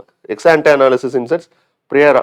ஓகே, ஸோ அந்த ஒரு வருஷம் முழுக்க என்ன நடக்க போகுது அப்படிங்கிறத ப்ரியரா எஸ்டிமேட் பண்ணி கொடுக்கறதுனால இது எஸ்டிமேட் கமிட்டி எக்ஸான்டி அனாலிசிஸ்ன்னு சொல்லுவாங்க. Public accounts committee exposed ஃபேக்டோ analysis அப்படின்னு சொல்லுவாங்க. ஸோ இந்த எக்ஸான்டே அனாலிசிஸ் அப்படிங்கிறது ஒரு ப்ரொபோசல் ஒரு ப்ரெடிக்ஷன் தான். அடுத்து எப்படி மெம்பர்ஸ் எலெக்ட் பண்ணப்படுறாங்க அப்படின்னு பார்த்தீங்கன்னா எலெக்டட் தான். ஓகே, ஸோ எலெக்டட் தான், நாமினேட்டட் கிடையாது. மெம்பர்ஸ்.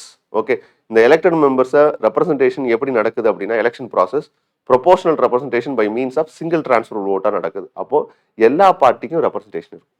ஓகே, ஸோ அந்த 30 மெம்பர்ஸும் வேரியஸ் பார்ட்டிஸ்லேருந்து வருவாங்க. என்ன ஒரே கண்டிஷன், மினிஸ்டர்ஸ் இருக்க மாட்டாங்க. Okay, so proportional representation by means of single transfer vote. So ministers யாரும் இதில் வர மாட்டாங்க. ஸோ ஓரளவுக்கு எல்லா பார்ட்டிஸ்க்குமே டியூ ரெப்ரசன்டேஷன் கிடைக்கும் இந்த ஒரு ப்ராசஸில். டேர்ம் அப்படின்னா எல்லா பார்லிமெண்ட்ரி கமிட்டியுமே 1 year தான் டேர்ம். இந்த சேர்மன் ஆஃப் த கமிட்டி மட்டும் யார் நாமினேட் பண்ணுவாங்க அப்படின்னா ஸ்பீக்கர் அப்பாயிண்ட் பண்ணுவார். Okay, so chairman of the committee speaker தான் அப்பாயிண்ட் பண்ணுவாங்க. மோஸ்ட்லி ரூலிங் பார்ட்டிலேருந்து தான் இருப்பாங்க. ஓகே, ஸோ அப்போசிஷன் பார்ட்டிலேருந்து இருக்க மாட்டாங்க. சேர்மன் ரூலிங் பார்ட்டிலேருந்து தான் இருப்பாங்க. இது எஸ்டிமேட் கமிட்டியோட பவர்ஸு, ஃபங்க்ஷன்ஸு, கம்போசிஷன், எப்படி எலெக்ட் பண்ணுறாங்க, இந்த மாதிரி கண்டிஷன்ஸ்லாம். பவர்ஸ் அண்ட் ஃபங்க்ஷன்ஸ் அப்படிங்கிறது இட்ஸ் நத்திங் பட் இவங்களோட ரோல் அண்ட் ரெஸ்பான்சிபிலிட்டி அப்படிங்கிறது எக்கனாமி எப்படி ஃபங்க்ஷன் ஆகணும் அவ்வளோதான். கவர்மெண்ட்டோட எக்ஸ்பெண்டிச்சர் எந்த அளவுக்கு நீங்கள் வந்து ரேஷனலைஸ் பண்ண போகிறீங்க, கவர்மெண்ட்டோட ரெவன்யூ எப்படி எஃபிஷியண்ட்டாக நீங்கள் இன்க்ரீஸ் பண்ண போகிறீங்க, இது 2 தான். Okay, budget proposal it plays and vital role. That's all. இதை தான் நான் கொஞ்சம் இன் டீட்டெயிலாக சொல்லியிருப்பேன். Okay, so policy analysis, alternative policies எதாவது இருக்கா அப்படிங்கிறது. பட் ஜென்ரலாக ஒரு எஸ்டிமேட் கமிட்டியோட ரோல் என்ன அப்படின்னா எக்கனாமியை எஃபிஷியண்ட்டாக ஃபங்க்ஷன் பண்ண வைக்கிறது தான். ஸோ அதுதான் எஸ்டிமேட் கமிட்டியோட ரோல். அடுத்த கமிட்டி அப்படிங்கிறது it's nothing but public accounts committee. இந்த பப்ளிக் அக்கௌண்ட்ஸ் கமிட்டி அப்படிங்கிறது தான் ஓல்டஸ்ட் கமிட்டின்னு சொல்லுவோம். ஏன்னா 1921 எஸ்டாப்ளிஷ் பண்ணிட்டாங்க. ஓகே, ஸோ 1921 எஸ்டாப்ளிஷ் பண்ண ஒரு கமிட்டி. இதுக்கு பவர் வந்து கவர்மெண்ட் ஆஃப் இந்தியாக்கு 1919 எடுத்துக்கிட்டது. அதுக்கப்புறம் கவர்மெண்ட் இண்டிபெண்டன்ட்க்கு அப்புறம் அது அடுத்தடுத்த எக்ஸ்டென்ஷன் வந்துருச்சு. ஓகே, ஓல்டஸ்ட் கமிட்டின்னு சொல்லுவோம். எஸ்டிமேட் கமிட்டி மாதிரி கிடையாது இந்த public accounts committee. Public accounts கமிட்டியில் 2 ஹவுஸ்ல இருந்துமே மெம்பர்ஸ் ரெப்ரசென்ட் ஆவாங்க. In sense both Lok Sabha and Rajya Sabha. Numbers தான் என்ன ஆகும்னா டிஃபர் ஆகும். டோட்டலி என்னன்னு பார்த்தீங்கன்னா 15 மெம்பர்ஸ், 22 மெம்பர்ஸ். இதில் 15 members from the Lok Sabha, 7 members from the Rajya Sabha. Okay, so இதில் எலெக்டட் அப்படின்னு பார்த்தீங்கன்னா இதுவும் எலெக்டட் தான். Method of election proportional representation by means of single transfer vote தான். ஓகே, இதில் தட் இஸ் எப்படி ஒரு எஸ்டிமேட் கமிட்டியோட சேர்மன் ரூலிங் பார்ட்டியாக இருப்பாங்களோ, இது ஒன்றும் கண்டிஷன் கிடையாது, சும்மா ஒரு கன்வென்ஷன்லாம் வச்சுருக்காங்க. பப்ளிக் அக்கௌண்ட்ஸ் கமிட்டியோட சேர்மன் மோஸ்ட்லி எங்கேருந்து வருவாங்கன்னா அப்போசிஷன் பார்ட்டியிலேருந்து தான் வருவாங்க. ஏன்னா அது எக்ஸான்டே அனாலிசிஸ் இன்சென்ஸ் ப்ரெடிக்ஷன், இது எக்ஸ்போஸ்ட் அனாலிசிஸ் இன்சென்ஸ் இதோட ரோல் என்ன அப்படின்னு பார்த்தீங்கன்னா சிஏஜி ரிப்போர்ட்டை ரெடி பண்ணுவாங்க. Incense controller and auditor general வருஷத்துக்கு ஒரு செலவு கணக்கு, வரவு கணக்கு எல்லாத்தையும் பார்த்து கரெக்டாக பண்ணியிருக்காங்களா அப்படிங்கிறதெல்லாம் பார்த்து பிரசிடென்ட் கிட்ட அந்த ரிப்போர்ட்டை வைப்பாங்க. பிரசிடென்ட் என்ன பண்ணுவார் அப்படின்னா ஹவுஸ்ல கொண்டு வந்து அந்த பட்ஜெட்டை வைப்பார். இன்சென்ஸ் சிஏஜி ரிப்போர்ட்டை வைப்பார்னு வச்சுக்கோங்களேன்.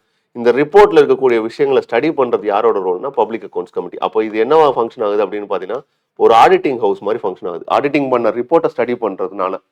ஓகே, இது இன்கேஸ் தட் இஸ் எப்படி எக்ஸ்பெண்டிச்சர் எல்லாமே கரெக்டாக வரவு செலவு கணக்கு எல்லாமே ப்ராப்பராக நடக்குதா அப்படிங்கிறத பார்க்கறது தான். அப்போ அந்த இடத்துல என்னன்னா ஒரு ரூலிங் பார்ட்டி சேர்மனாக இருந்தாங்க அப்படின்னா அதில் ஒன்றும் அக்கௌண்டபிலிட்டி என்ஷூர் ஆகிறதுக்கான ஸ்கோப் கம்மி அப்படிங்கிறதுனால என்ன பண்ணுறாங்க அப்படின்னு பார்த்தீங்கன்னா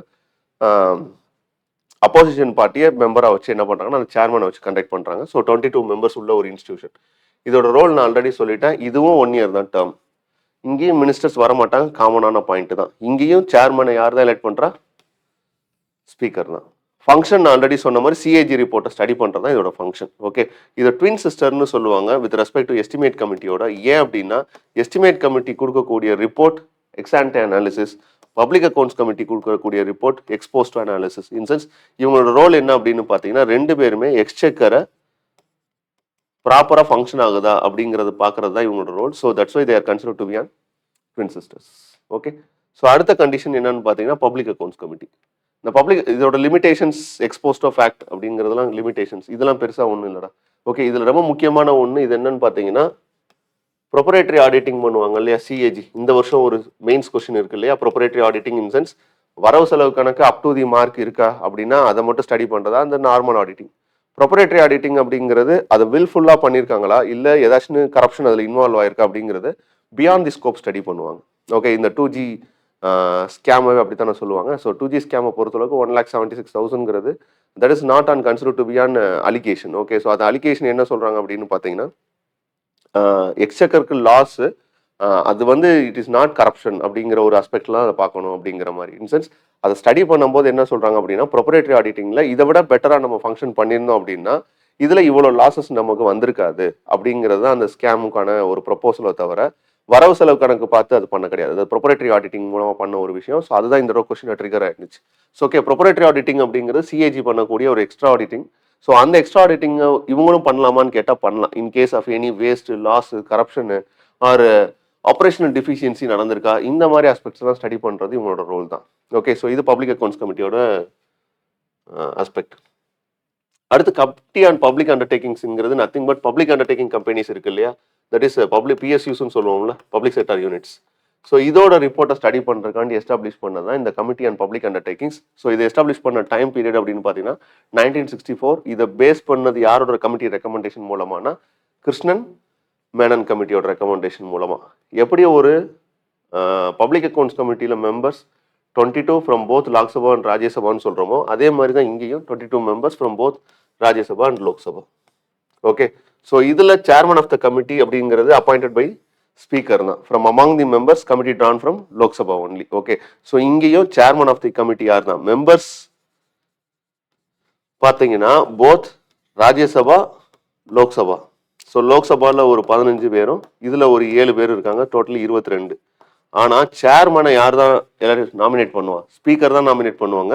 அதுவும் எங்கேருந்து வரக்கூடிய மெம்பர் தான், லோக்சபாலேருந்து வரக்கூடிய ஒரு மெம்பர் தான் என்னவாக முடியும் அப்படின்னா ஸ்பீக்கர், தட் இஸ் சேர்மன் ஆக முடியும்.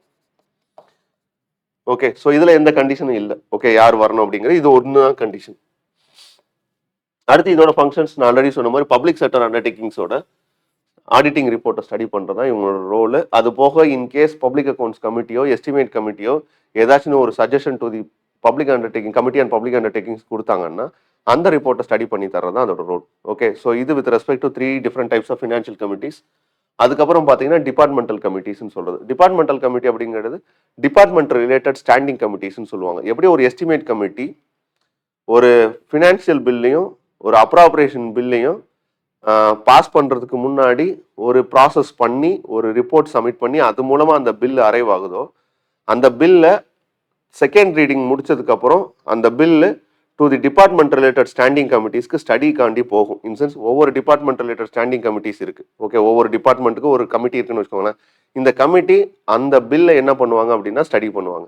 அந்த அப்ராப்ரேஷன் பில்லை பர்டிகுலர்லி ஹெல்த் செக்டாருக்கு இத்தனை கோடி ஒதுக்கியிருக்காங்க அப்படின்னா ஹெல்த் ரிலேட்டடான டிபார்ட்மெண்ட் ரிலேட்டட் ஸ்டாண்டிங் கமிட்டிஸ்க்கு அந்த ஒரு பர்டிகுலர் எக்ஸ்பெண்டிச்சர் ரெவன்யூ மட்டும் போகும்.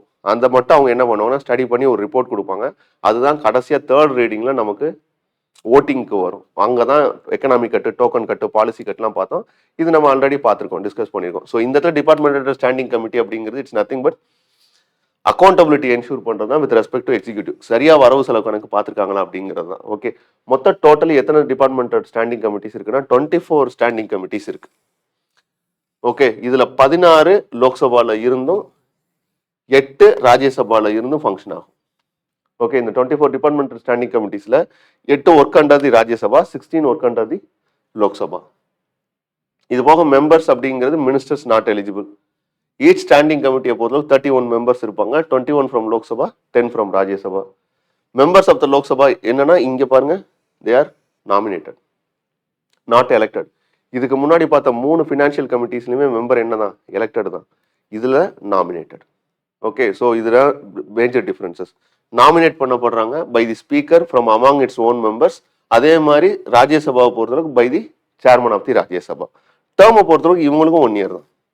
ஓகே, பவர்ஸ் அண்ட் ஃபங்க்ஷன்ஸ் அப்படிங்கிறது நத்திங் பட் இவங்க ஸ்டடி பண்ணக்கூடிய ரிப்போர்ட்ஸ் தான். ஓகே, ஸோ டிமாண்ட் ஃபார் கிராண்ட்டை ஸ்டடி பண்ணுறது தான் இவங்களோட ஒர்க். ஸோ ஆல்ரெடி சொன்னதான், இந்த ஃபினான்ஸ் பில் அப்ராப்ரேஷன் பில்ல 2 கேட்டகரி இருக்கும். ஒன்று சார்ஜ் கன்சால்டேட் ஃபண்ட் ஆஃப் இந்தியான்னு சொல்கிறது, அந்த இடத்துல எந்த விதமான டிமாண்ட் டிபேட் டிஸ்கஷன் இருக்கலாம், பட் ஓட்டு இருக்காது. பட் டிமாண்ட் ஃபார் கிராண்ட்டை ஸ்டடி பண்ணுறது தான் இவங்களோட மேஜர் ரூல். ஓகே, அடுத்து பார்த்தீங்கன்னா இங்கேயும் இந்த report shall not suggest anything of the nature of cut மோஷன்ஸை வச்சு எதுவும் பண்ண கிடையாது. ஏன்னா அது ஹவுஸில் நடக்க வேண்டிய விஷயம். ஸோ மோஷன்ஸ்னு சொல்லுவோம்ல, economic cut, token cut, policy கட்டுன்னு சொல்லக்கூடிய இந்த கட் மோஷன்ஸ் இருக்குல்ல, அதை இது எதுவும் சஜஸ்ட் பண்ணுறதுக்கான ஸ்கோப் இல்லை. ஆனுவல் ரிப்போர்ட்டை ஸ்டடி பண்ணுறது, ரிப்போர்ட்டை ஸ்டடி பண்ணி அது மூலமாக கொடுக்கறது தான் இதோட ஃபங்க்ஷன்ஸ். ஓகே, அடுத்து ஜாயிண்ட் பார்லிமெண்ட்ரி கமிட்டி. நான் ஆல்ரெடி சொன்ன மாதிரி ஜாயிண்ட் பார்லிமெண்ட்ரி கமிட்டி மோஸ்ட்லி என்னதான், ஒரு அட்ஹாக் கமிட்டி தான். எதுக்கு ஃபங்க்ஷன் ஆகும் அப்படின்னா, எதான ஸ்பெசிஃபிக் மேட்டர்ஸ் இருந்தால் தான். எதான ஸ்பெசிஃபிக் மேட்டர்ஸ் இருக்குது அப்படின்னா அது ரெலவெண்ட்டாக என்ன பண்ணுவாங்கன்னா அப்பாயிண்ட் பண்ணுவாங்க. அது கமிட்டி, ஜாயிண்ட் பார்லிமெண்ட்ரி கமிட்டியை பொறுத்தளவுக்கு யார் எடுக்கிறது டெசிஷன் அப்படின்னா, ஒருவேளை ராஜ்யசபா ஒரு ஜாயிண்ட் பார்லிமெண்ட்ரி கமிட்டியை ஃபார்ம் பண்ணுது அப்படின்னா அது சேர்மனோட பவர் ஆயிரும். அதோட ஃபங்க்ஷன்ஸ், மெம்பர்ஸ் நாமினேட் பண்ணுறது, இது எல்லாமே. லோக்சபா பண்ணுதுன்னா லோக்சபா என்ன பண்ணும்னா அதோட joint parliamentary committee with respect to including members from the Rajya Sabha தான். ஸோ அது வித் ரெஸ்பெக்ட் டு அந்த ஸ்பீக்கரோட டெசிஷன் தான் யூஸ்வலாக 2:1 ரேஷியோவில் இருக்கும். ஓகே, ஸோ ரீசெண்டாக ஏதாச்சும் இருக்கான்னு கேட்டால் இல்லை. But joint parliamentary committee personal data protection bill, இப்போ இருக்கிற டேட்டா ப்ரொடெக்ஷன் ஆக்ட், அது ஒரு ரெக்கமெண்டேஷன் போயிருக்கு ஜாயிண்ட் பார்லிமெண்ட்ரி கமிட்டி. அதோட அவுட்கம் தான் இன்னைக்கு நம்ம என்ஜாய் பண்ணிக்கக்கூடிய data protection act. Okay, so இது with respect to joint parliamentary committee. இதோட பெருசாக ஒன்றும் டிஸ்கஷனுக்கு இல்லை. இது இந்த வருஷம் கேட்ட கொஸ்டின், எப்படி கேட்டிருக்காங்க அப்படின்னு வேணா பார்த்துக்கலாம். ஓகே, ஸோ இந்த வருஷம் எத்திக்ஸ் கமிட்டியை வச்சு ஒரு கொஸ்டின் கேட்டிருந்தாங்கன்னு சொன்னேன் இல்லையா. So ethics committee in the Lok Sabha. இந்த ethics committee in the Lok Sabha அப்படிங்கிற இட்ஸ் நத்திங் பட், நான் ஆல்ரெடி சொன்ன மாதிரி தான், மஹோத்ரா அப்படின்ற ஒரு வெஸ்ட் பெங்கால் எம்பி என்ன பண்ணுறாங்க, ஒரு அலிகேஷன் அவங்க முன்னாடி வைக்கிறாங்க. In sense they are corrupted.